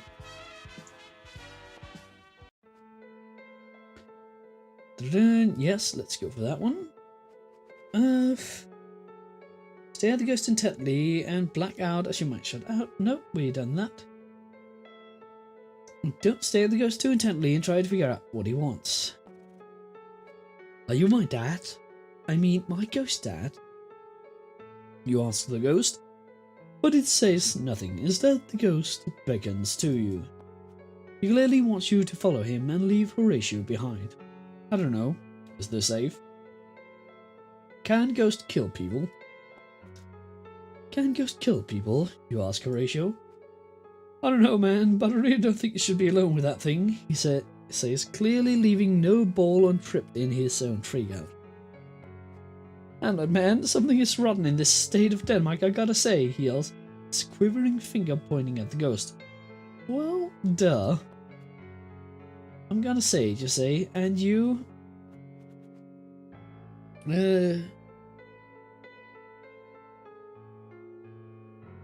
follow the ghost into darkness, or go on to say, but by that I mean, I'm going to take this last chance to run for it. I follow the ghost into darkness. Follow the ghost into the mist. After walking for what seems like forever, you get tired of walking. I'm tired of walking, you say. You sit down. You sure I'm done walking? Yeah, I'm done out. I'm out. The ghost stops and speaks to you for the first time, its voice issuing forth from lungs that no longer breathe air. Hamlet, it is I, your father. Look, I can't stay around here forever, so you need to listen to what I tell you. I didn't die of old age. I did some digging around, and it turns out I was murdered by Claudius. You grasp, shocked and enraged. Killed by his own brother. He did it while I slept. I was walking in a garden, and you know how gardens are really boring, right? You're not. They are boring even for people who like them. Exactly, says Ghost Dad. Well, it was so boring I fell asleep, and while I was sleeping he poured poison in my ear. I didn't know poisons work that way. That's what I said, he shouts your dad, throwing his hands above his head in frustration. He starts to pace back and forth. Anyway, I want you to take revenge on him for me. I don't know. Cuss him out or something. Pull out his chair when he's about to sit down. Offer him a high five, but then when he goes to high five you, pull your hand away to say too slow. Or should he offer you a high five, you must leave him hanging. I could murder him, you offer. After all, he's sleeping with Mom. Your dad stops pacing and stares at you. He's what? What now? Tell me that they got married 2 weeks after the funeral. Yep, tell him they got married 2 weeks after the funeral. You say they got married basically right after the funeral, and that makes Claudius king now. Explain how maybe it's not technically incest, but the timing alone sure feels squicky. Squicky? Squicky, I guess squicky. Didn't he ever read the table of kindred and affinity, wherein whatsoever are related are forbidden in scripture of our laws to marry together? Okay, that's... I have a feeling that that's an actual book. Table of kindred and affinity, wherein whatsoever are related are forbidden in scripture and are laws to marry together. Ah, you say, you refer to the document Queen Elizabeth ordered produced, which says the marriage such as this one we're discussing is not just squeaky, but a real-life hardcore sin against God, a book which later made its way into the Book of Common Prayer. Itself so influential that we take many phrases such as "till death do us part" and "peace in our time" from it. The very same. Not your father. Although I can imagine that in the future sentiments might change as to whether or not such a marriage between genetically unrelated, loving and consenting adults is among the very worst thing it is possible for a human being to do. That is not necessary for us to discuss right now. You agree? Anyway, says your dad, kill Claudius for me, cool?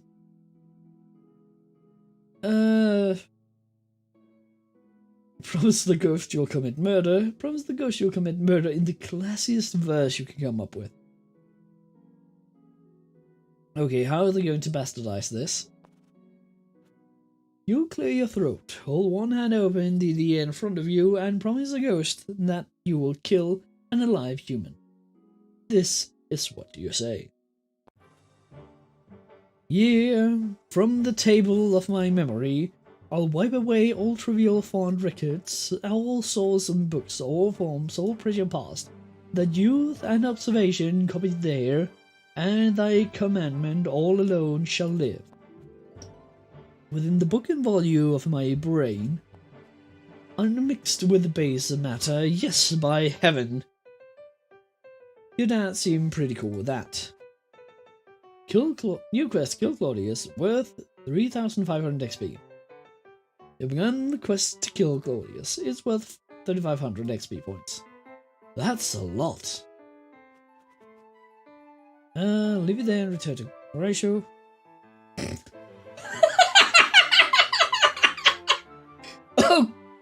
Oh god, oh god. Leave it there and return to Horatio. Throw in a little sexism for good measure. Really? Really? Okay, I gotta see where they're going with this. I gotta see. Oh, most pernicious woman you at insulting not only Queen Gertrude, the woman your father adored, loved and married, but also all women in general. Science Corner. Synonyms for pernicious include noxious and pestilent.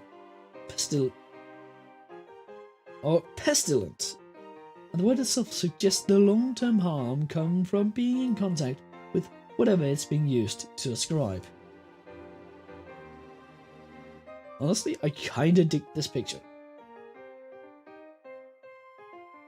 Let's just do this. Hopefully F12 actually captures, because I really like this. Stay classy, Hamlet. Leave there and return to Horatio.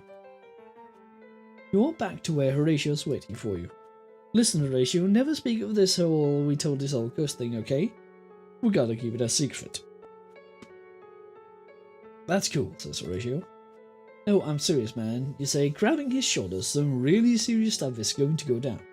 And I need you? Oh, god damn it. I'm getting hiccups. Some really serious stuff is going to go down, and I need you to keep this a secret. Swear that you'll never talk about this. I swear it, says Horatio. Swear it! Booms your dad's voice from out of nowhere. You already did, you shout. Horatio looks at you, questioning. Hamlet, bro, what is all this about? There are more things in heaven and earth, Horatio, you begin.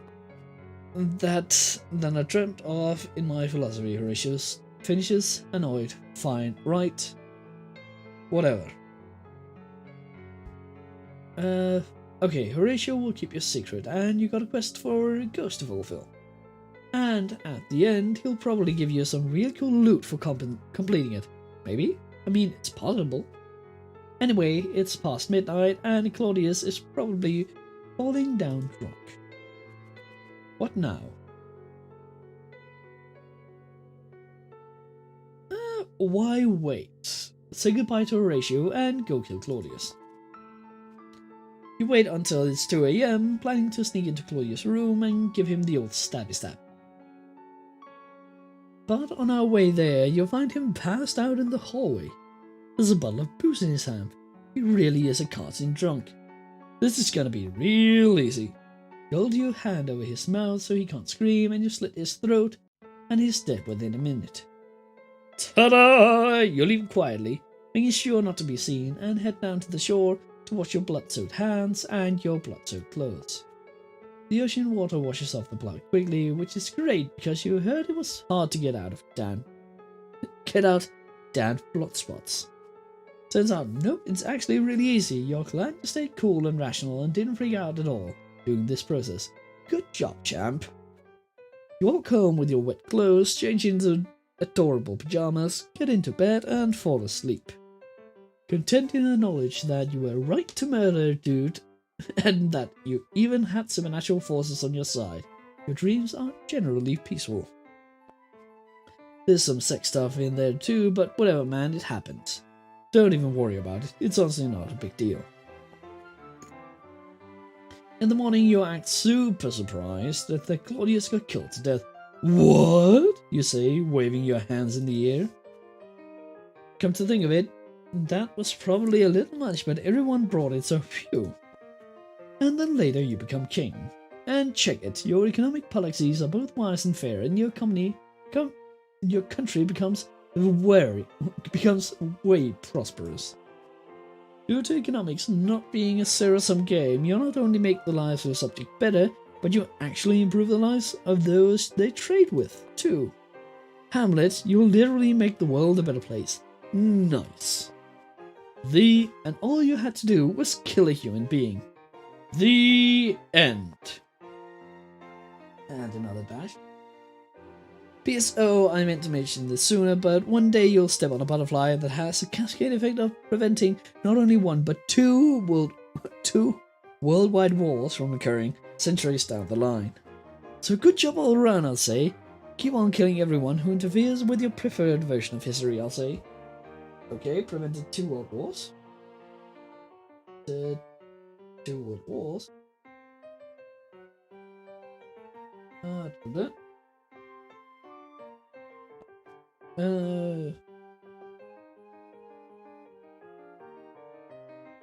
One second, I'm just writing down some small notes because some of these things are.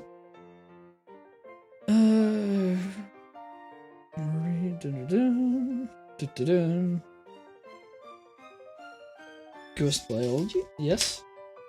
Congratulations, you were terrific at being Hamlet. The end. For real this time. Wait, double the end?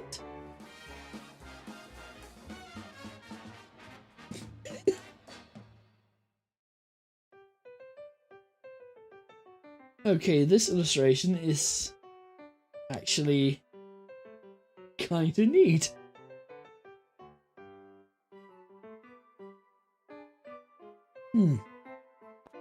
Neat.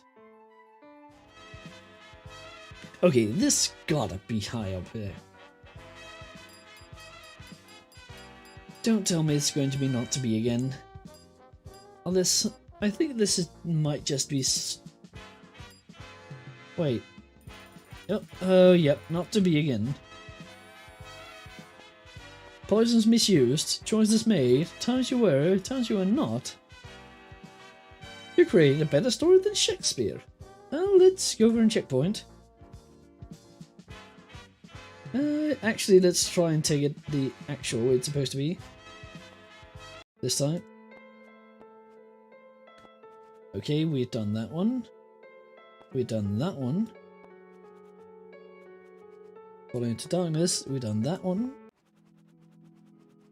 Where did we jump? Oh yeah, it was when we just murdered him coldly in asleep.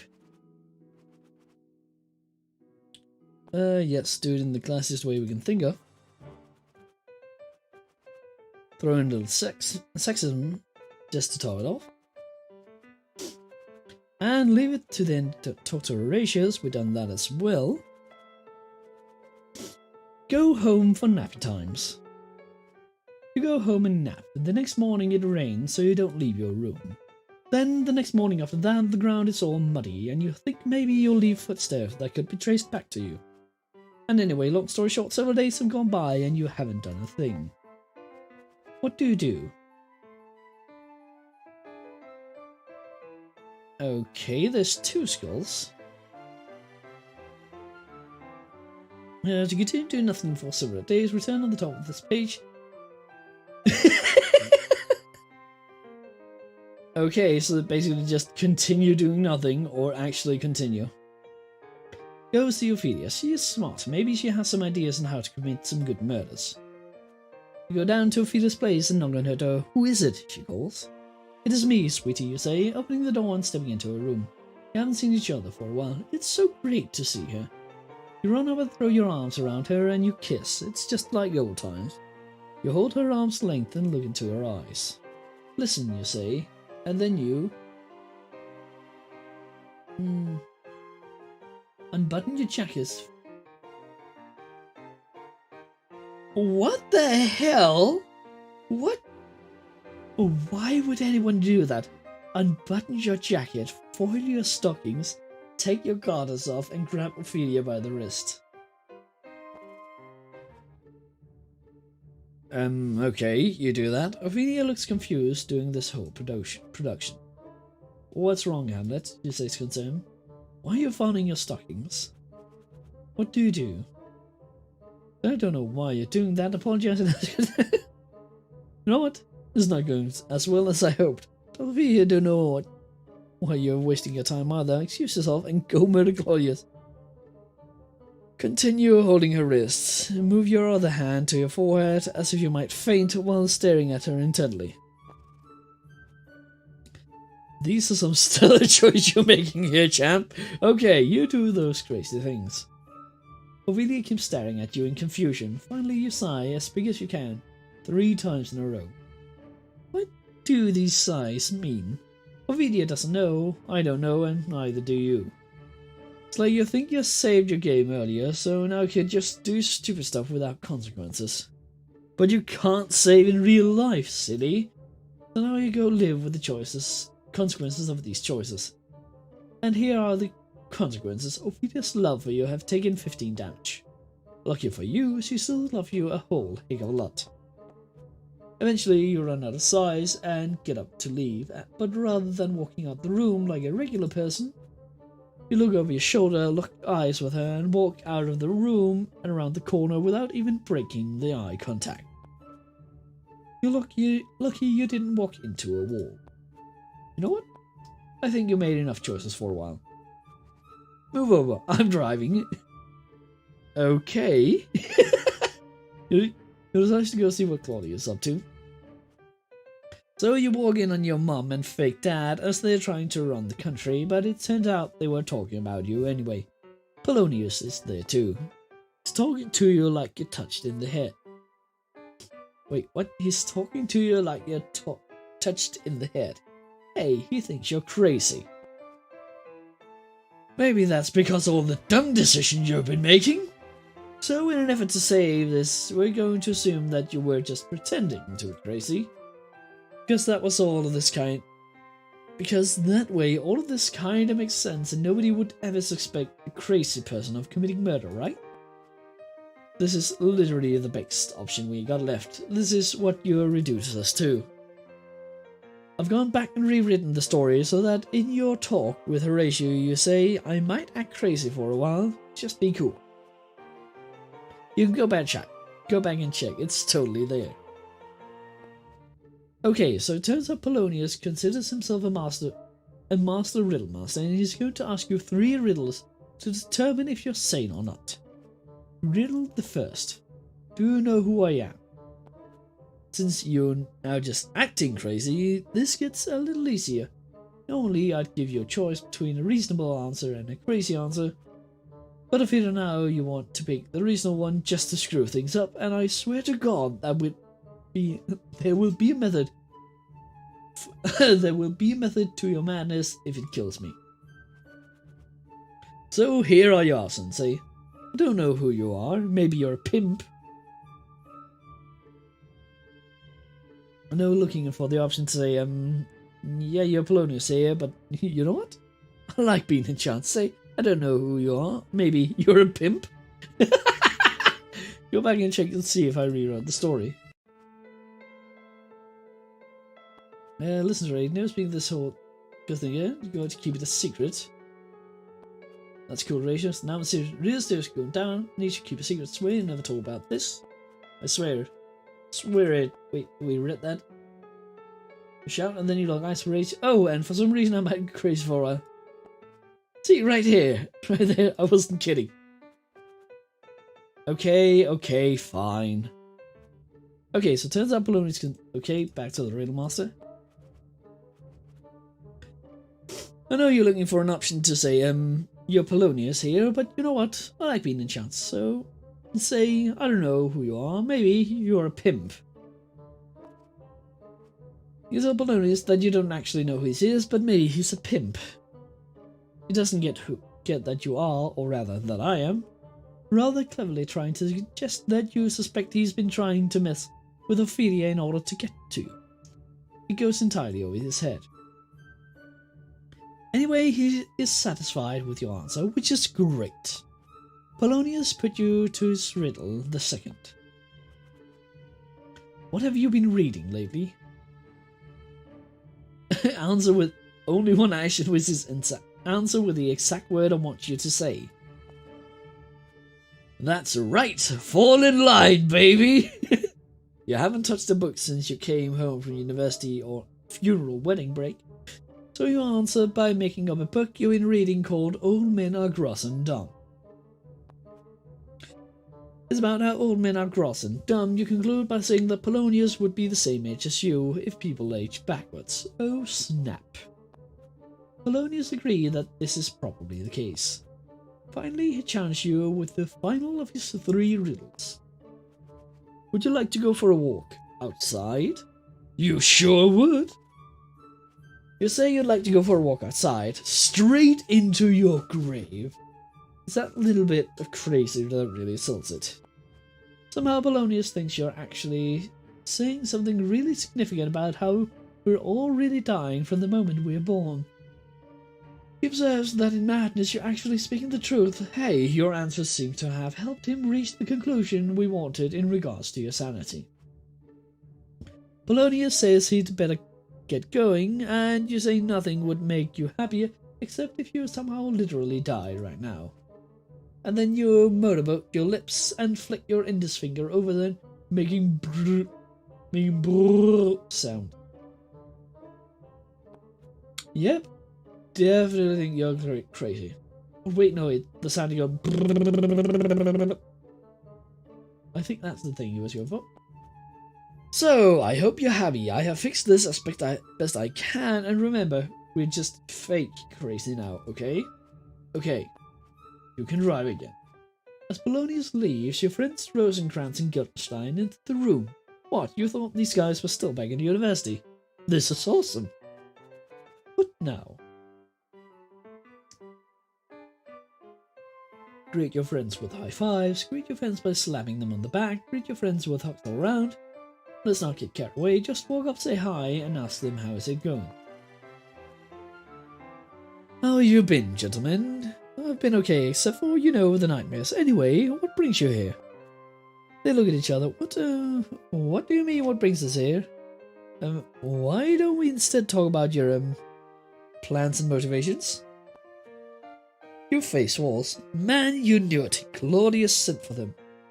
They're here to spy on. Oh, really? Come on, guys. We're sent here to spy on me. Well, yeah, Rosencrantz replies. Kinda. Frick, man, I knew it.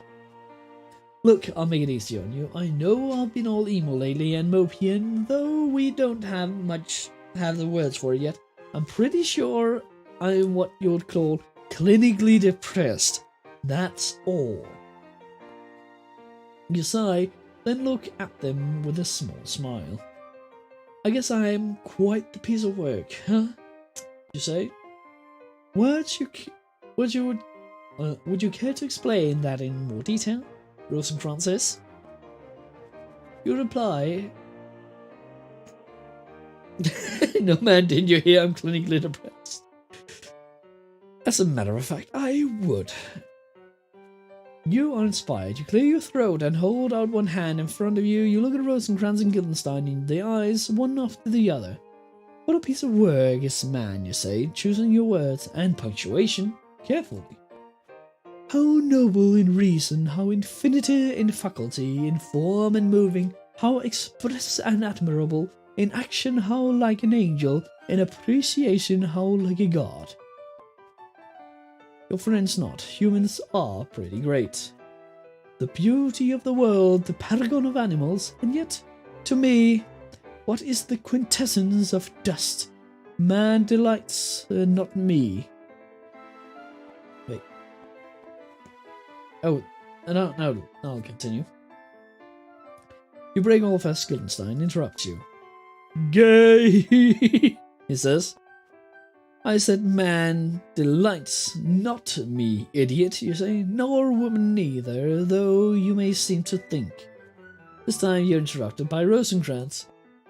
Let me guess. Asexual, he says. You look at your friends. Okay. I kinda want to get there, yep, I hope. Go on. Give me a screenshot, if you please. You look at your friends. Anyway, whatever. Say, I've been depressed, but it's great to see you guys. Homophobia and asexualophobia. Asexualophobia? Is that a thing? Is that a word? Asexualophobia? Oh hey, says Guildenstern, suddenly remembering something. Oh hey, said Guildenstern, suddenly remembering something. We met an author on the boat over. We invited her to come say hi. An author? This is really interesting, or exciting. And who should walk through the door just as Guildenstern stops talking? Why, it's the very author they just mentioned. How perfect. Having her show up now keeps this narrative moving forward at a nice clip. And avoids an awkward downtime where you'd otherwise all just sit around in a circle waiting for someone to show up and talk to you. Huh. Nicely done, narrator of the story, aka me. Talk to the author. The three of you and the author get to talking, and she's really great. Turns out she's Christina Marlowe, the author of The Murder of Gonzago. The Murderer of Gonzalo. Okay, that word is The Murderer of Gonzago. The Adventure is Being Chosen by You story. Wait, an author of a Choose Your Own Adventure book. Can you murder your brother Gonzago and then, playing as your dead brother's son, murder your usurping uncle? I sure hope so. Choose over 300 different possible endings. It's one of your favourite books, and you tell her so, excitedly asking questions about characters and motivation and how she did that thing with the choices. While the four of you talk, Polonius walks into the room and tries to work his way into the conversation, but whatever, nobody here likes him. Stina doesn't make any attempt to include him, and that makes you love her even more. You start quoting your favourite passages to her. It's the big from the back cover, and she takes over when you forget some words. It goes like this. You're still really mad that your dad was killed by your brother. You decide that you should murder him for revenge, and that, my friend, is a really good idea. Do you decide to wait to murder him? No, you shout, Rosencrantz and Guildenstern unison. Christina smiles. Polonius mutters. This is boring, but nobody cares. Excellent, then you sneak into his room at night and stab him in the neck. A huge fountain of blood erupts from his neck under such pressure that it bursts through the ceiling and forms a glorious red geyser. Geyser? I think geyser. A glorious red geyser above the roof. Some kid walking by sees the geyser and says, "Whoa!" And while he's saying the "oh" part of "whoa," blood lands in his open mouth. It's so awesome. You have earned 1,000 points, and the "whoa" kid also earned 50. The three of you laugh and cheer and applaud while Christina smiles politely and Polonius stands around with his arms crossed. Whatever, I wanted to wait before killing him, he grumbles. Christina recited her book with such a heartfelt emotion that you actually felt pretty bad about not murdering your own uncle yet. Wait a minute, that gives you an idea. What do? Go murder your uncle, or instead of murdering your uncle, go grab your copy of the book. Then you can get it signed, and then you can see if you can get Claudius to read it. And then if he chooses the murder your brother path, and then...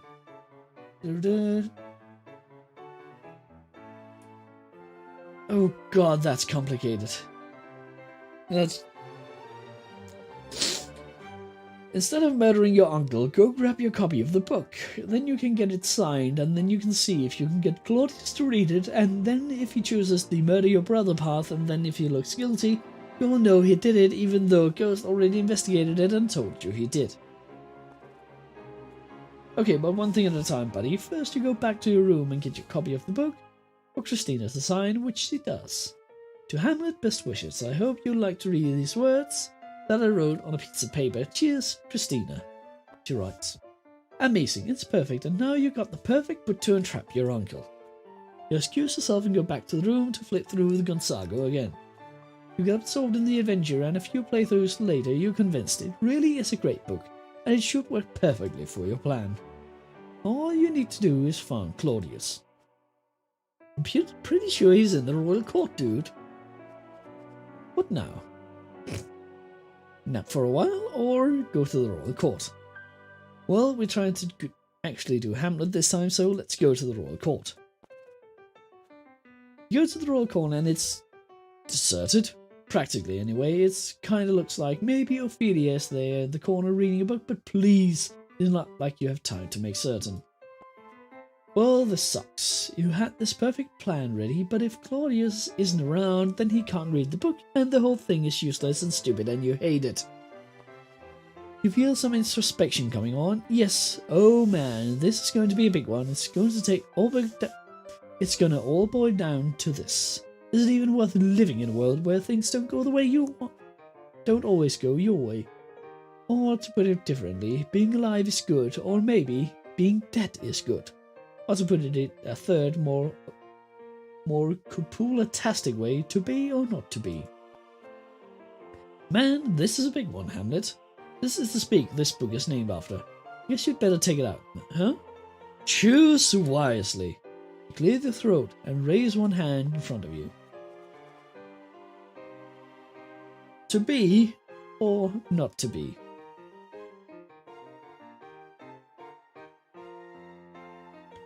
Well, let's be. This is what you say to nobody in particular. To be or not to be, that is the question. Wherever 'tis nobler in the mind to suffer the slings of arrows and treacherous fortune, or to take arms against the sea of troubles, and by opposing end them, to die, to sleep, no more, and by sleep to say we end. The heartache of the thousand natural shocks that flesh is heir to, this a consummation devoutly to be wished, to die, to sleep, perchance to dream. There's the rub. For in that sleep of death, what dreams may come, when we have shuffled off this mortal coil, must give us pause. Man, nicely done, Hamlet. What do you do? Hey, wait a minute, Ophelia's here. You say hi to Ophelia, but she's acting all upset, trying to give back the presents and all the love letters you sent to her over your relationship. Weird, it looks like someone have convinced her that you are not marriage potential after all. To be fair, you did just finish talking out loud about killing yourself. Huh. And though I know you're now frantically looking for the whatever man, she's just doing this because chick's a crazy option. Hamlet, you're nothing if not classy. I'm not going to give it to you. Listen, I'm going to help you out. You'll think Ophelia's crazy, but maybe she's just acting crazy. In considering that possibility, you think to yourself that Ophelia doesn't have any real reason for being upset as she appears to be. Sure, you can't ignore her for a few weeks, which was selfish and jerky. But on the other hand, this isn't the first time you're being caught up in something, and you're sure she can handle it as she had before, with understanding. And not by, abandoning the relationship entirely in some stupid castle room. So maybe it's entirely possible that she's being fake crazy too. Maybe because she's figured things out and also wants to murder Claudius. You decide you need a way to see if she's faking crazy while you're not simultaneously also faking crazy, without revealing to anyone who may or may not be listening in that you are both actually just faking the crazy. Say a hip hop, a hibbity, a hibbity, a hip, a hop, a hibby, a hibby to the hip hip. Oh god, oh god, the button one, that's just the starting of the Rapper's Delight from the Sugar Hill Gang. A hip, a hop, a hibby to the hip hip hoppy, you don't stop a rockin' to the bang bang, the boogie sit up, jump the boogie to the rhythm of the boogie to be. Now, what you hear is not a test, I'm rapping to the beat. Now meet the groove and my friends are gonna try to move your feet. Oh god, I can't remember too much of that song. God, I'm old. Say the word. I never loved you. What? She says, furious. I don't think those were the secret code words, bro.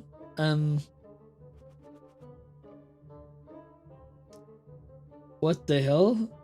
Go with a hip. Oh fuck, yeah, I need to. A hip hop, a hippie, hip to the hip.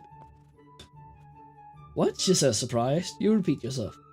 Said a hip hop, a hippie to the hip hop, you don't stop running. I fucking called it! And without missing a beat, Ophelia jumps in with, and you don't stop rocking to the bang bang of the boogie, sit up, jump the boogie to the rhythm of the boogie to beat. You don't know for certain she's faking her craziness because she'd never joke about tight rhymes. And she knows you're faking it too because while those rhymes were insane, you'd have to be in full command of your mental faculties to produce them. And it's perfect because anyone listening would simply think the two are making crazy noises at each other.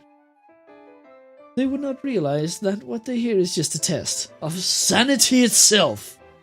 Ophelia have joined the party. Okay, I kinda like that. Really like that. What do you do? Oh fuck it, we're going off the rails. That was just too good. Tell Ophelia about your murder book plan. You pull Ophelia into a privacy closet and tell her about your suspicions and your plans to reveal Claudius as a murderer, and while she's not super enthused about it, it turns out that yes, she had been some question about this whole thing she'd like answers to, and this plan could help with that. To say she'll watch Claudius with you as he reads the book. She's in, and you're working on the project together, which is great. You'll miss this. You'll miss Ophelia. You tell her that. I know we've both been busy with personal projects lately, she says, and I'm sorry, I should have brought you into my investigation sooner rather than ignoring you. I get so wrapped up in things sometimes. It's okay, you say.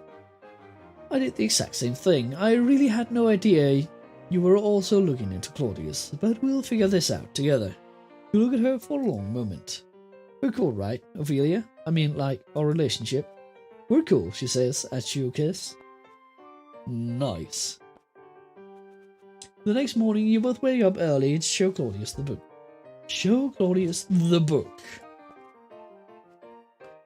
First thing in the morning, you show up at the royal court. You look there at the assembled courtiers and see that everyone's here.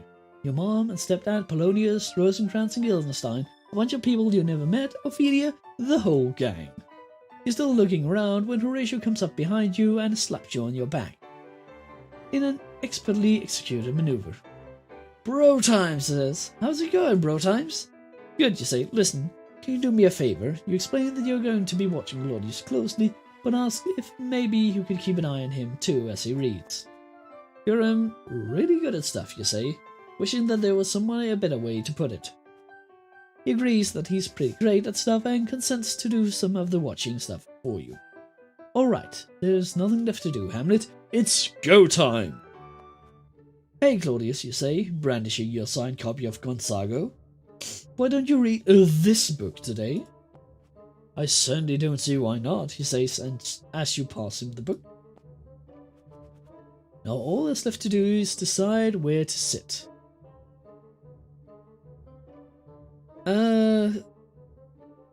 What the hell? Sit at Ophelia's feet, ask to lay in her lap, in the sexy sense, and remind her that she has... Oh, no. No, no. Nope, nope, nope, I'm not doing that. Not doing that this playthrough. That is just... That's just so wrong. Stand behind the king, so as you can see what choices he makes and he reads, and thereby figure out if he's guilty or not. You walk around behind the throne so you can look over his shoulder as he reads. You figure that helps you hold a crazy thing, because you'd hate to have crazy to... You'd have to be crazy to not know how annoying this is. You're now Claudius, King of Denmark. Your nephew is standing behind you, being really annoying. Hamlet has just given you a book to read, and it looks pretty good, actually. And it's perfect timing, because one of the royal court's favourite activity is to listen to you read a book out loud. Because it's history times, and there are no computers yet. You clear your throat and hold up the book so that everyone in the audience can see. Let us begin, you say, bringing the book down and reading the cover. The story is called The Murder of Gonzago, a The Adventure is Being Chosen by You story. You look up, the title goes for a while after that, but my first choice is going to be to skip to the first page. There's a smattering of polite laughter. Wherefore, read the first page. Okay, that actually looks kind of good. Wait, is this an adventure? Is this a choose your own adventure inside a choose your own adventure?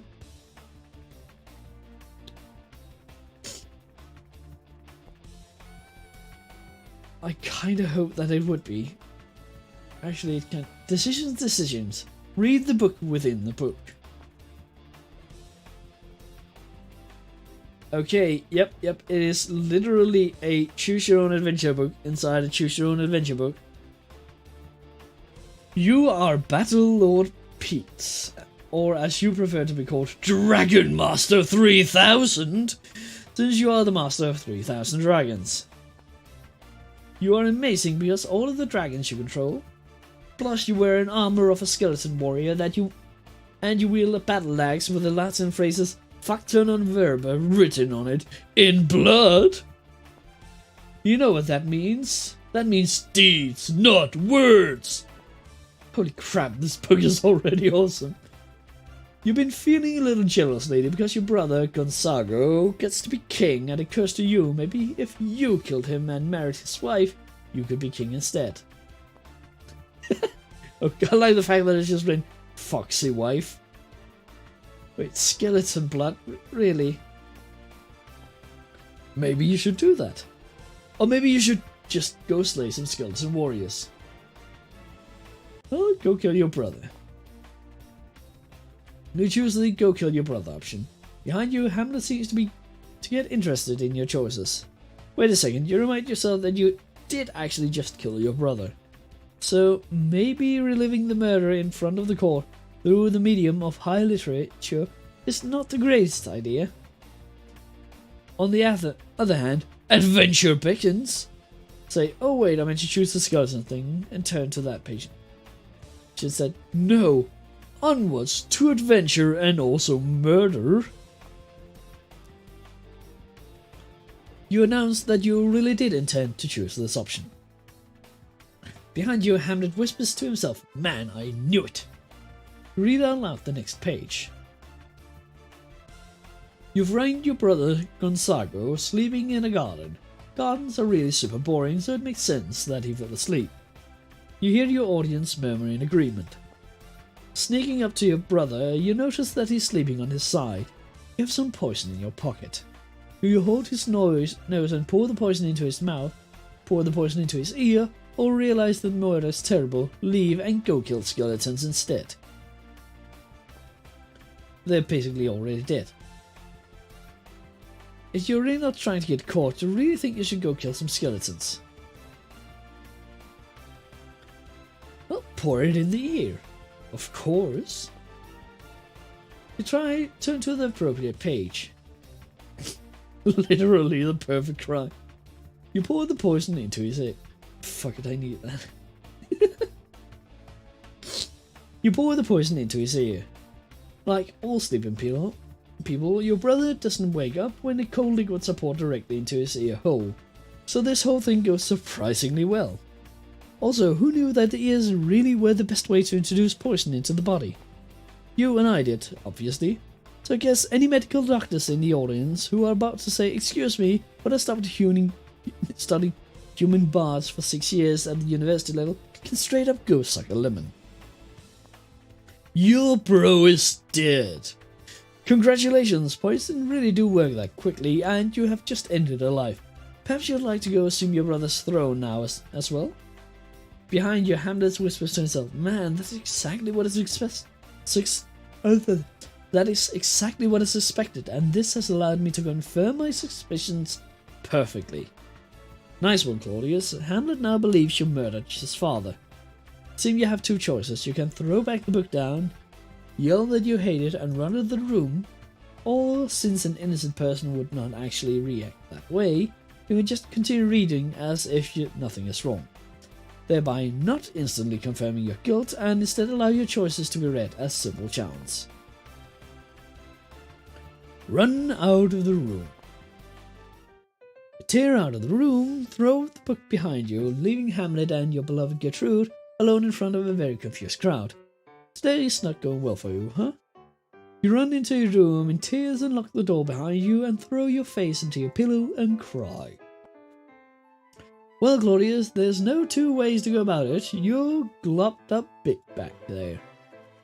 I think we'd better go back to Hamlet for a while. Be Hamlet. You are Hamlet. You just saw your stepfather confirm his guilt about killing your father because he read the book and chose the options that the murderer would have chosen in real life. He's definitely guilty. It's entirely reasonable. Oh, goddammit, my nose is itchy. Murderer they're chosen in real life. He's definitely guilty. This is entirely reasonable. There's absolutely no conceivable explanation for what you just saw. Give me just a single second.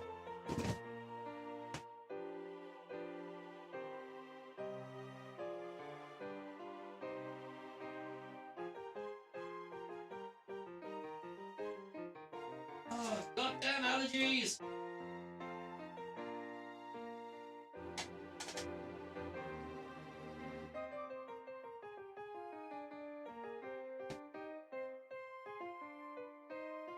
Sorry about that. Just need to get myself a bit of medicine. After Claudius tore out the room, your mother followed him, and after she left anyone else too, leaving the room empty but for you, Ophelia, and Horatio. Did you see that? He totally chose the murdery option and then he freaked out. You said really excited. There's no denying that, says Horatio. This means the spooky ghost was correct, you say. Ophelia looks at you for a moment and then opens her mouth to speak. Wait, hold on, I can't remember. You made a lot of crazy choices. Did you and Ophelia break up the last time you saw her?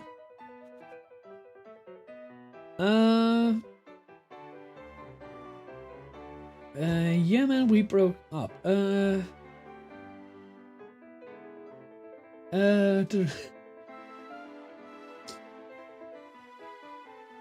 Oh, wait. Okay. There's the I want to follow the actual story. Actually, before we started reading the book, she told we were cool, so we're definitely cool. Which is the one that we actually did. There's this one.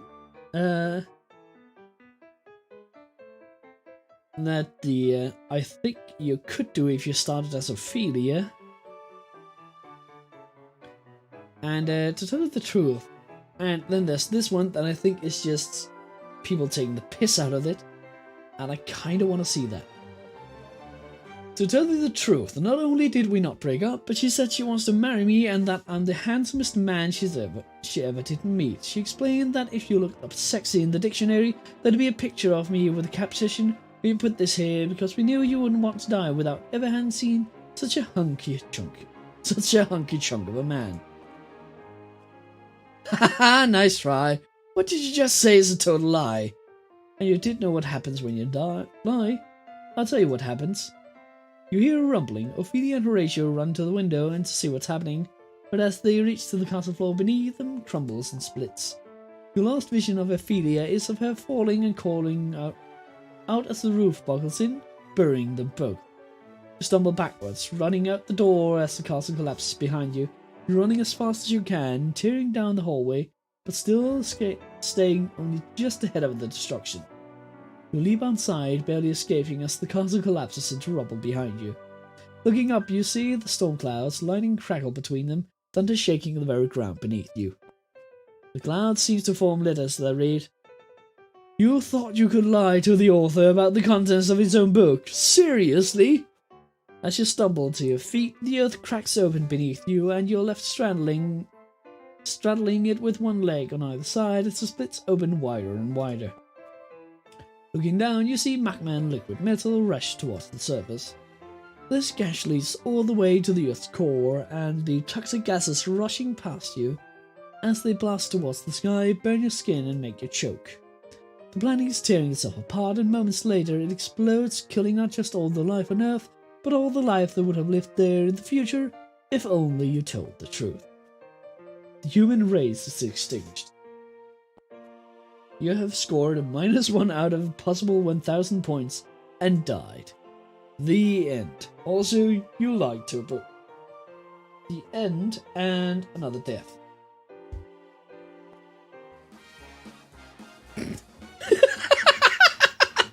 Okay, I like kind of like shabby looking, rough and grungy and state in a state of disrepair, literally anyone except for royals. Sexual orientation into other dudes, or lady into other ladies, or a dude who's into ladies, or a lady into dudes, or just into all of it. This state would have gone better if you had more appropriate sexual orientation. Oh god.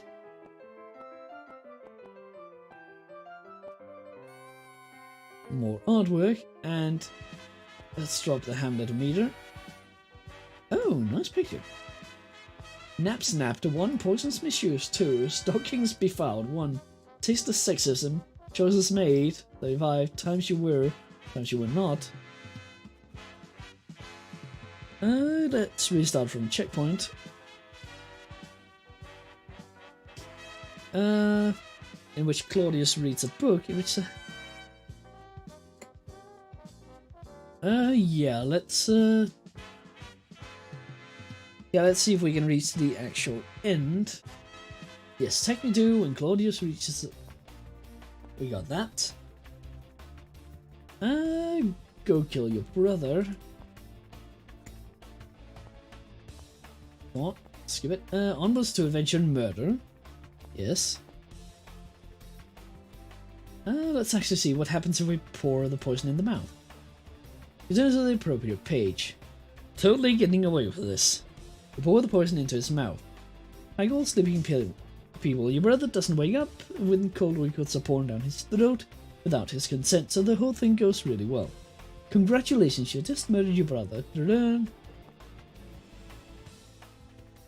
Hamlet whispers to himself, "Man, that's close enough. Only a murderer in real life would use approximate a murder in a fictional environment as well." Okay, so that ends exactly the same way. Actually, let's just go back.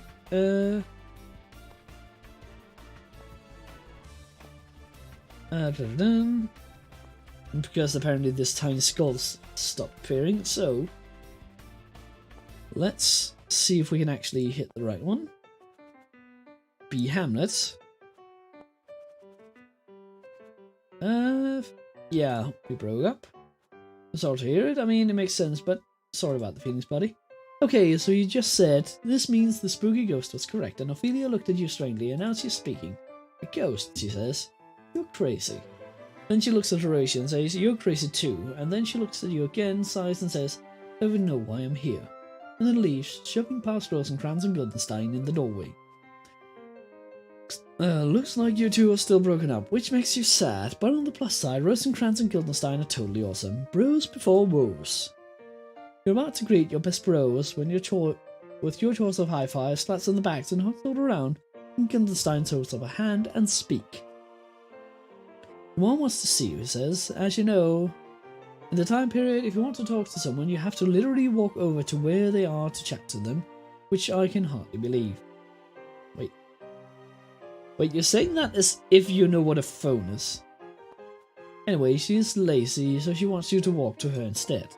Dude, she says she's astonished by your behavior. Astonished isn't great slang. Just trying it out, Rosencrantz says, and you give high five to linguistics experimentation. Well, I guess I'm off to see her, you say. Just then, Polonius enters the room and says, hey, your mother wants to see you.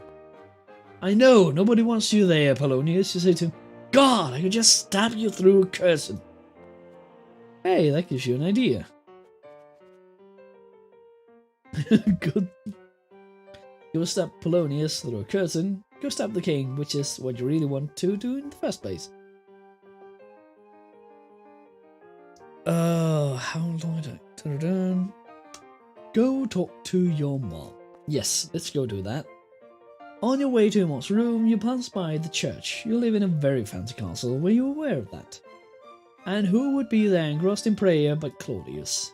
Yes, after he ran off to his room, he decided to go to the church to pray instead. He's such a wiener. Wait a minute. You could totally kill him in the church. How badass is that? Man, pretty badass. Let's kill Claudius in the church. I kinda really like the tiny skull with the rapier, looks like. You find Claudius engrossed in prayer, which is completely silent, so you have no idea what he's praying about. Probably he's feeling guilty about the murder he did, huh? The murder of your dad? The murder that makes you so mad you want to commit the murder act on him? You unsheath your sword and raise it above his head. But wait, if he's praying right now, then doesn't that mean that, according to religion, soul is pure with all of its sins confessed?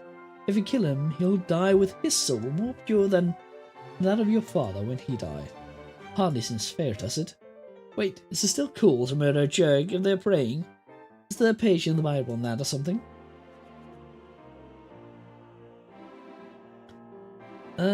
Actually I kinda want to just kill him now. But I'm not killing him this perfect opportunity because it's really important what happens to him after he dies. Haha, nice claws, Claudius. Prayer doesn't work that way. What time is it? Oh, whoa. Would you look at that? The day barely started and already it's o'clock. Good point. You sneak up behind him and sword raised. Just before you bring down your sword down through the top of his skull, you have time for a perfect one-liner. Here's what you say. Go ahead and say it. If you get stuck, feel free to choose one of the following suggestions. You shouldn't go around killing dads, especially if their kids are willing to kill for revenge. Hey, here's another free tip. Then send the tip of your sword into his head. I got you this for Father's Day. I hope you don't mind. Stab him in the mind brain. Looks like you're about to take a pummeling. The pommel in the counterweight and the hilt of an European sword. Sounds like pummel, which means beating someone up with a fist. So it doesn't work super well, but it would work okay if you hit Claudius with your sword instead of stabbing him with it, but it's too late for that now. The sword goes right through his head and it's super gross. His eyes pop out and roll over the pew. Oh gosh, it's just got grosser. Congratulations, you have beaten this book and also murdered an alive person. Your final score is, let's say 423 out of 1000. The end.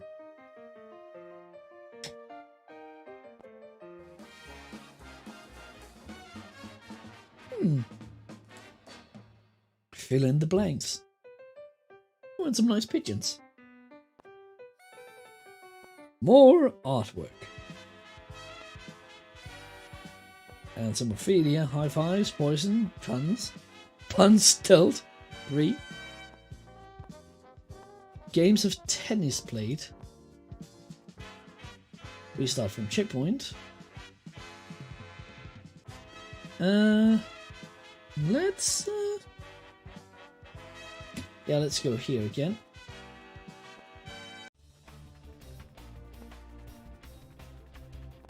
Let's actually try to follow the story. I just like I like some of the tangents. I really like them.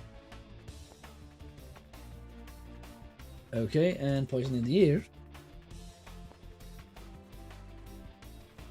Run out of the room. Okay, and be Hamlet again. And yeah, we broke up. And come on, go talk to Mum. Kill him in the church, but then decide not to. Okay, you walk away from the perfect chance for murder and go see your mom instead. Don't worry, I get it. You're afraid that if you kill Claudius, the book will end, and you don't want it to be over yet. I've nobody to blame but myself, I suppose. I wrote an adventure that was simply too awesome. Anyway, onwards to adventure. To an adventure that is so awesome, I hope it never ends and this book's become a prison for both of us. What do? Go talk to your mum. Hey Mum, what's up, you say? She jumps back from the curtain she was just messing with. Mum, am I right? Okay, yeah, I'm going to interrupt the story here to tell you that this isn't going to go well for you no matter what you do. I'm spinning around a chair so it was backwards and I'm sitting on it, straddling the back of the chair with my legs, so you know we're about to have some real talk. You know how in the story you've been choosing crazy options and doing some crazy stuff? Here's the thing. Sometimes people do that in real life with their own actual real life lives. I don't know why, but they do it and it happens. Just throwing that out there, but your mom has married her husband's brother murderer and literally served appetizers left over from the funeral at the wedding. This is an actual thing she, a queen of comfortable, can certainly afford more appetizers means, decided to do. She's not in the best frame of mind, and I've been minimizing her role in the story as much as possible in order not to embarrass her and to give her some space. But you're talking to her now, and there's not much I can do to avoid it. Try to understand if she acts crazy. Okay, lecture over. I'm turning the chair back to its normal orientation. We don't have to rap about our feelings anymore. Hey Hamlet, Gertrude says, listen, you were a dick when you messed up Claudius' reading earlier. I didn't mess up anything. He's the one who read the murdery options. If anyone messed up, it was you because you married Dad's brother. And that's messed up, Mom. I thought we were going to be nice to her. Your mom looks at you like she's seeing you for the first time. What you going to do? Murder me? Are you going to murder me? Your mom asked. Terrific. No, Mom, I'm not going to murder you, you say, holding your palms out in front of you, in what you hope reads as a be cool motion. Why would you even think that? Oh, is it because I'm wearing a sword? Listen, all the princes wear swords these days.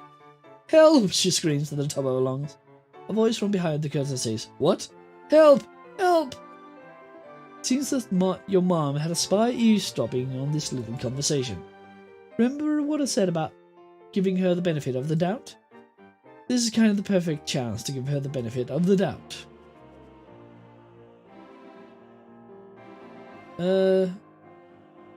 Tell her you'll talk to her later when she is A, less crazy, and B, you can talk in private, and show her how non-murderous you are by killing whoever is behind the curtain. I need to learn to stop giving you gag options because you keep taking them. Joke's on me, I guess. Anyway, you throw being nice to the woman who gave birth to you out the window, and you give the curtain the old stabbing me do, and kill whoever's behind it. Lo, I am slain, he says, though kinda sounding lol, I am slain. Which you think would be funnier. But wait a second, that voice sounds like Polonius. What have you done? Screamed your mother. Thinking quickly, you say, nothing as bad as killing a king and marrying his wife. What? I didn't murder anyone, she says. Okay, no, obviously, but you say, but Claudius did, and then you married him. Besides, maybe you thought the guy behind the curtain was Claudius, and therefore I was doing a good deed? How's it a good deed to kill my husband, says your mom. Besides, didn't you see him praying on the way here? Both know he's in the church. He can't be in two places at once. Turning away from the body, you start yelling at your mom, saying how great Dad was, how awful Claudius is, and how she traded the best dude ever for the worst dude ever in time. And finally, how she's dumb and awfully and too old for love anyway. You say all of these things to your own mother. You reduce her to tears. You made me feel horrible about my marriage, she says, pitifully. When you have sex, it's awful and it makes the bed all greasy, you reply.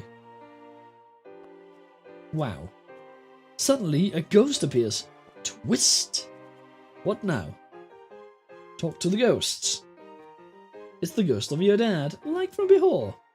Didn't I ask you to kill Claudius? The ghosts say. So far, all you've done is watch someone else read a book and then kill your girlfriend's dad. It's complicated, you say. Who are you talking to? Mom, I'm talking to the ghost of my dad, you yell. I've talked to him before and everyone saw him then. I don't know why you can't see him now. I don't know what his deal is. Oh, geez, you're crazy. My son is bonkers, your mom says to herself, drying her tears. To be fair, you do look a little crazy. Ghost Dad reminds you. Oh, sorry. My mom seems to be bucking out a bit. Never mind. To be fair, you do look a little crazy. Ghost Dad reminds you that you're supposed to be murdering Claudius, not Polonius. And he doesn't really see how cussing out his window is helping anything. Be nice to her, he says. Also, he says, I'm pretty sure he's conflicted about this whole marrying my brother thing, and I guess it's going on. So maybe you could talk to her about that. But Dad, you say, Hamlet, he says, frowning as he disappears. Fine, you say. Hey Mum, how's it going? Listen, stop having sex with Claudius, okay? She slaps you across the face. Maybe that's why people don't usually discuss sex lives with their moms. Who knows? Look, Mom, I'm not really crazy, but don't tell anyone, okay? I said, gingerly touching your face where she hit you. What is crazy is that what you've been doing. This marriage to your husband's brother, it's gross. We all think it's gross. I know you're not happy about it. I know that, Mom. Hamlet, she begins, but you cut her off. It's not too late, Mom. If you can't be good, maybe tonight you can just pretend to be good and then keep pretending to be good night after night and it'll get easier. And by pretend to be good, I mean make yourself unavailable to Claudius sexually and emotionally. Your mom's crying again, but quietly. She looks at you. Alright, she says. Alright. I'm proud of you, Mom. You say, listen, I've got to go. I kinda killed Polonius by accident. I'm gonna go lay low for a while. Okay, she says. Toodles. What now? Tell her that it would be very unfortunate if she told Claudius you're just faking crazy and as a consequence of that had an accident that broke. What the hell?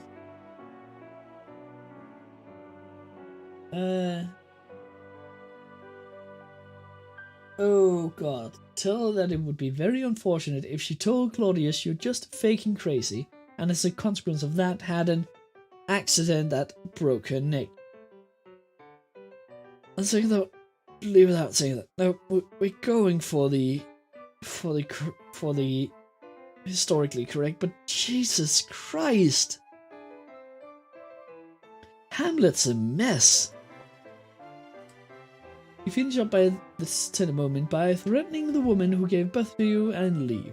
Oh, Hamlet, what are we going to do with you, Hamlet? On your way out the door, you bump into your bro Rosencrantz and Guildenstein. Want to get out of here, you say, and they concede that they would like to party on the boat. You know what? That sounds nice. But to give everyone space, you know, while also standing around on a positively buoyant vessel. Should be nice. There's a boat headed for England in just a few hours, you see. You know this because boats to England are kind of a big deal. You send some servants to clean up crazy old dead Polonius and another to be there for your mother, and you pack your bags. Okay, that means confetti. A few hours later, you and your bros are partying on a boat. What do you do? Party boat! Oh god. Party on a boat achievement. Okay. Oh crap, you forgot to tell Ophelia about her dad. What do you do? Well, I can't get off of this boat now. Even if you broke up recently, you should at least console Ophelia over her loss, especially since you were kind of involved in her accidental death. Or in his accidental death. But instead you're running away and partying on a boat. I'm calling it, you are the worst boyfriend and or ex-boyfriend ever. But now you're on this boat and it sets sail for England, so there's not much you can do. Try to party the best you can, given the circumstances. As the boat sails for England, you catch sight of a huge army sailing towards Poland. That's been an entire military corps in there. I'm serious, there got to be 20,000 people all crammed onto a single ship. Okay, that's impressive. The ship is too far away for you to communicate by talking or even shouting, but luckily you brought semaphore flags and are fully trained in their use. And as you know, by holding up two colored flags in different positions, you can spell out letters of the alphabet, and in response, folk on the other ship can send messages to you. Hey Hamlet, what's going on? Oh, hey Hamlet's here. What's going on? You say in semaphore. Hey Hamlet, we were sent by Prince Fortinbras from Norway. He's kinda rough equivalent to you, come to think of it. Anyway, he's on board and we're all going to fight over some really terrible land that sucks. Comes the side reply. Really, you signal? Yeah, it's totally sucky land, but what are you gonna do? Fighters gonna fight. Signals. And we're happy to do it. Okay, thanks. Your reply in flag talk. Wow, Fortinbras and his army are ready to fight over something entirely useless and the Polish are willing to defend it too. These people will fight and kill over nothing, and you can't even kill your uncle even though you have totally valid reasons. Oh, hold off, dude, you're starting to feel inspired.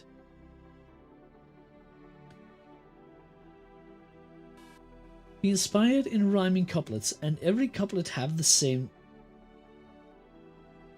Okay, that's actually sound kind of dope. I want to see that. You ask Rosencrantz and Guildenstern to drop a beat, and they oblige. You hold up two hands in front of you and start throwing up signs. This is the signs you lay down on them. My name is Hamlet, you better check out this composition.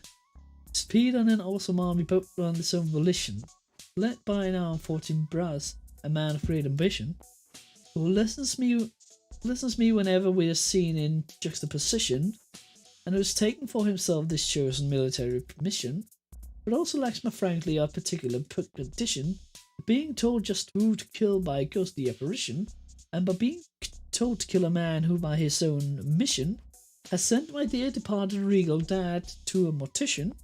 Now Fortinbras goes off to war, and just to requisition land so sad and barren that any given tactician would think him crazy. Well, you see, that's the new proposition.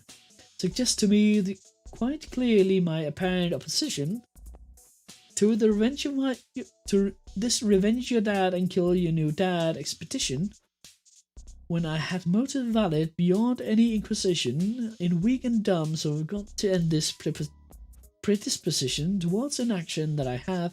My stupid inhibition must be gotten over fast, cause I got to reposition myself to kill my new dad right away, and in addition, and that though I know what carries no small risk of repetition, and say this out loud will only add to your suspicion from now on that only things that I will bring into fruition are the bloody gory parts of my own personal cognition, that is to say, only thoughts regarding the commission of the brutal death of Claudius, no more exposition.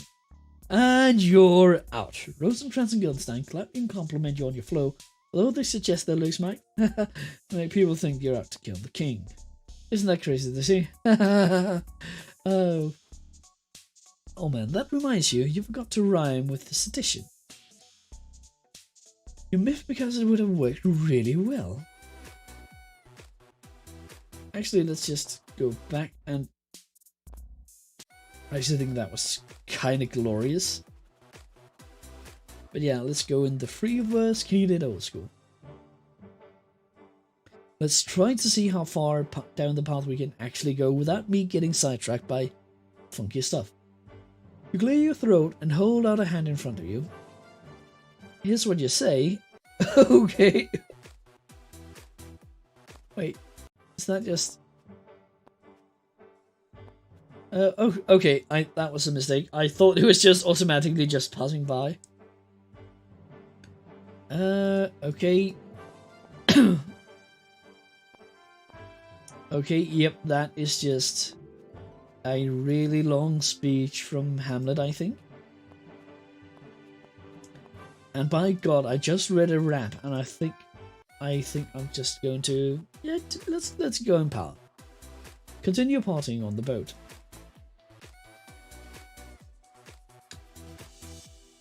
Partying on a boat is great, but it doesn't last forever. After several hours, the party winds down and everyone starts going to bed.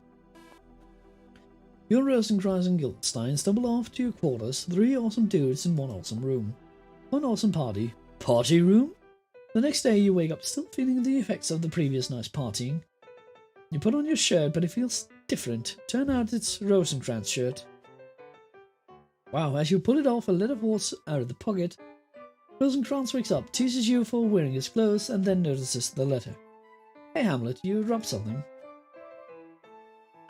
No man. No man, you say, it's your letter. This is your shirt. You pass him his garment. He has the shirt. It's not my letter, bro. He says, pulling it over his head. Someone must have slipped it to me sometime yesterday. What did it say? Flipping it over, you notice it got a royal seal on the back. It's from King Claudius. Rosencrantz and Guildenstein say the following.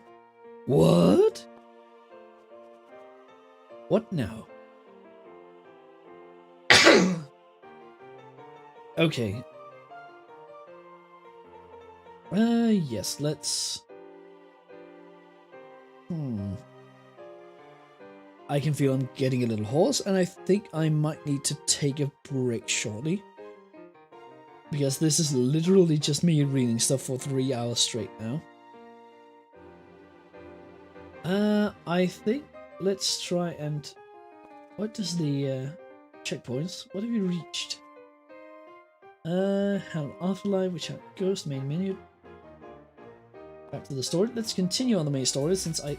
Oh, crap.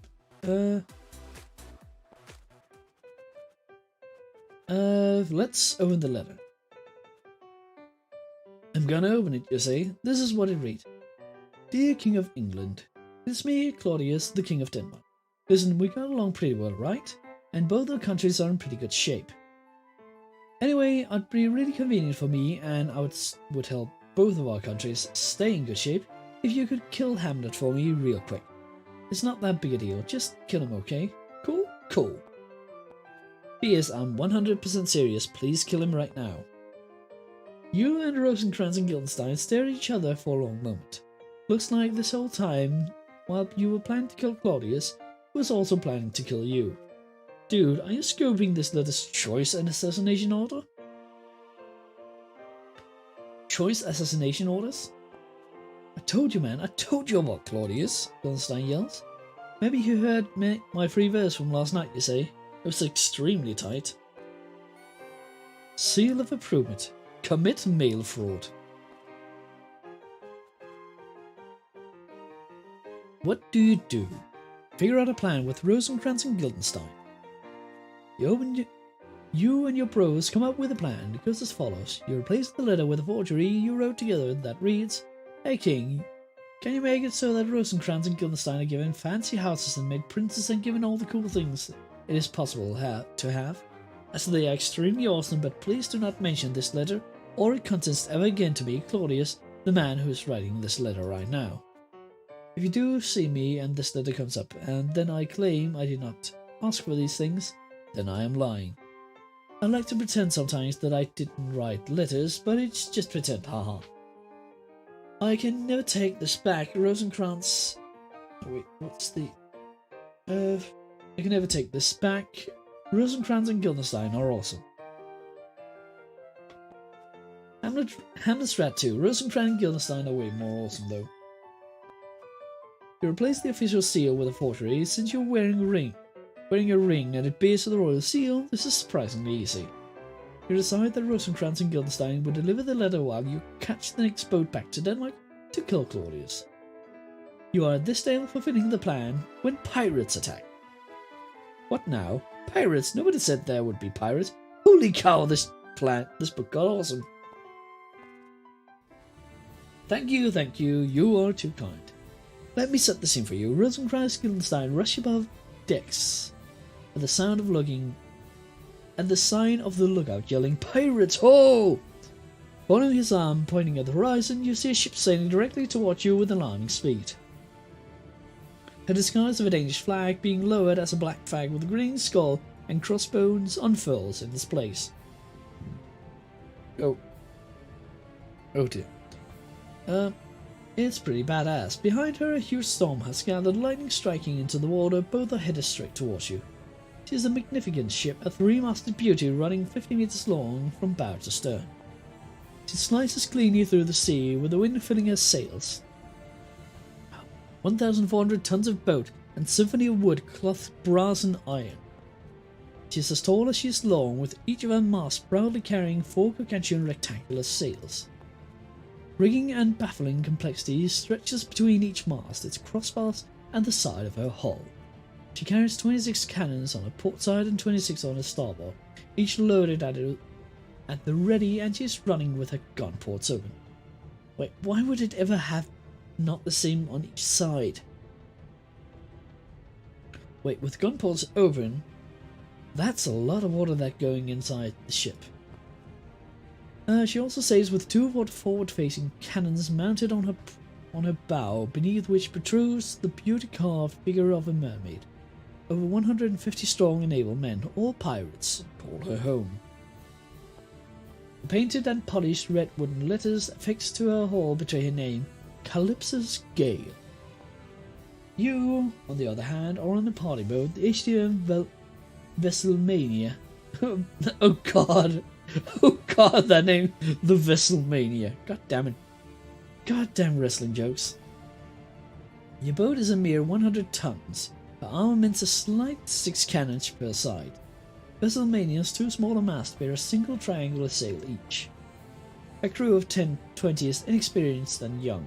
Captain, with whom you have only passing acquaintance, seem fresh out of captain school, if that's even a thing. He's right there at your side now, barking orders left and right. Men haul up the sails and run below decks to prepare the cannons. It is a scene of barely controlled chaos, and that's when you hear the first report of cannon fire. Both shots hit the target. The pirates are firing chainsaw, 2 cannonball ties together with a length of heavy chain, stuffed into a single cannon, designed to tear apart sails and rigging as they blast through it. The first shot tear apart some of the rigging on your first forward sail, but luckily nothing critical is damaged. The second shot hits low, and instead of tearing into the sails, it decapitates the captain in an instant. His headless, bloody body drops at your feet. Wherefore? Pirates! This is awesome! Yes, well, the bad news is they're not messing around. Rosencrantz and Guildenstein take one look at the bloody corpse of the captain lying at your feet and rush below decks, tripping over each other on their way down the ladder. The first mist is staring at the captain's captain's body in shock. A huge burst of lightning flashes across the darkening sky, and rain begins to fall on WrestleMania's deck. Calypso's gale is gaining on you, and on her forward cannons are being reloaded. The distance between the two ships is decreasing by the second. What do you do? I take command of the vessel. I'm assuming command on this vessel, you say, taking the hat off the captain's head and putting it on your own. The crew acquiesces easily. You're the oldest person on board, and you're also royalty. Lucky for you. Report your order. Mainsail is undamaged. Adjunct rigging on the secondary sail has been destroyed by cannon shot, but repair crews have been dispatched. Replies your first mate. Hull integrity at 92%. We're sailing in a broad... Wait, why would it use percentage? You're a good enough sailor talk to know that means the wind is at your back, but you're sailing at a slight angle to it. It's the safest way to travel, as travelling with the wind exactly at your back makes for a faster but less stable boat. You only want to minimize your chances of losing control. On the other hand, with pirates on your tail, maybe it's now not the best time to worry about safety.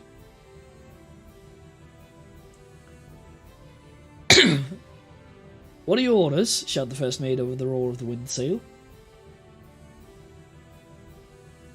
We need all the speed we can get you. The course of the wind directly at the back. Continue controllable speed we're at now. No! Turn around and face the pirates head on. You give the order to turn around and face the pirates head on. In irons, first mate asks alarmed. You're not entirely sure what that means, but it sounds kind of badass.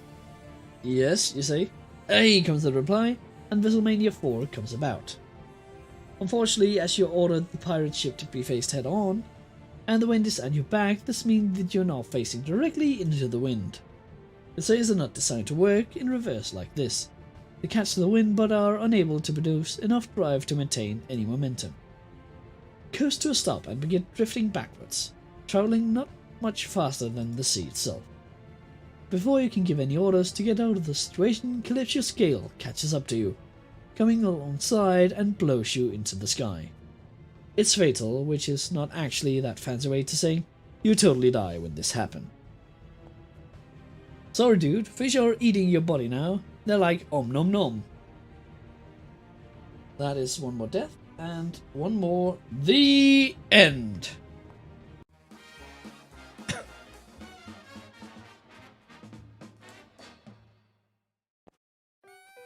Not hard work.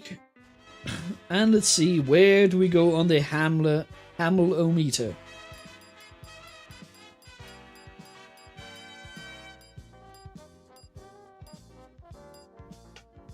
Am I going to be a cold fish or something?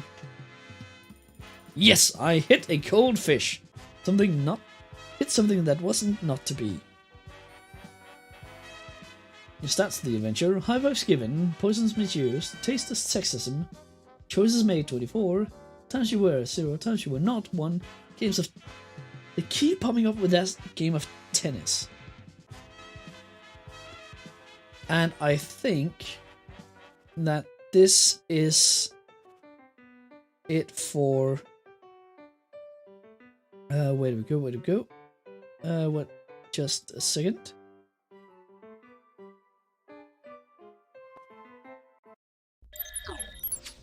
And with that, I think we're done for the day. That was to keep score, a total of 16 ends, 16 the ends, 6 death, and we managed to get such stupid things like published book on ghost marine biology, we invented central heating, and prevented both world wars. Yeah, I'll take it that as 3 hours well spent. And while I won't be, while the stream might be ending now, in about 3 hours, if I'm not wrong, then I will be playing some board games together with what's his name? What's his name? The name is... God damn it. The board game Goat. We will be playing Raiders of the North Sea. And I hope people would like to tune into it because it's a really interesting board game and I would love to share it with the people. But all in all, I think... Are they actually in... 1 second. I think I might be going over to... Of the people here, would you be interested in maybe trying out a little bit of a raid? As well, it appears like Furwapple is starting to play some Genshin Impact. I think that might just be an idea. So, in the I will get you a link just to be sure that she's actually still going. She is. Alrighty. Come on here. Let's just get that up and get it pinned. That should work nicely. And if you want to do this, if you want to join me on just jumping in and irritating Furwapple for a tiny bit, then I think we should go with a tiny little raid message, as that is the as is the norm in raiding culture. And wait, where are the... Are there an anchor? There is. Are there boats? Boats? Yeah, that sailing boat should work.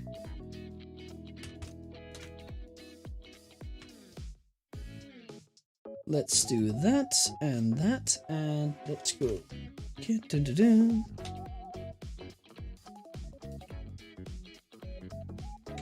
We have a rating message here. Once the stream times out, that will be the time to go over and bugger her a bit. And I hope some people would like to follow me over, because I'm actually... Furwaffles is a nice streamer and I would really love to give her a nice time. Or at least I want to, honestly, I want to bugger her. I just want to bug her. But yeah, once the stream starts to, update before the chat dies, that is the time to go. And with that, I hope to see you over there, but for now, I will say... Bjorn Voyage!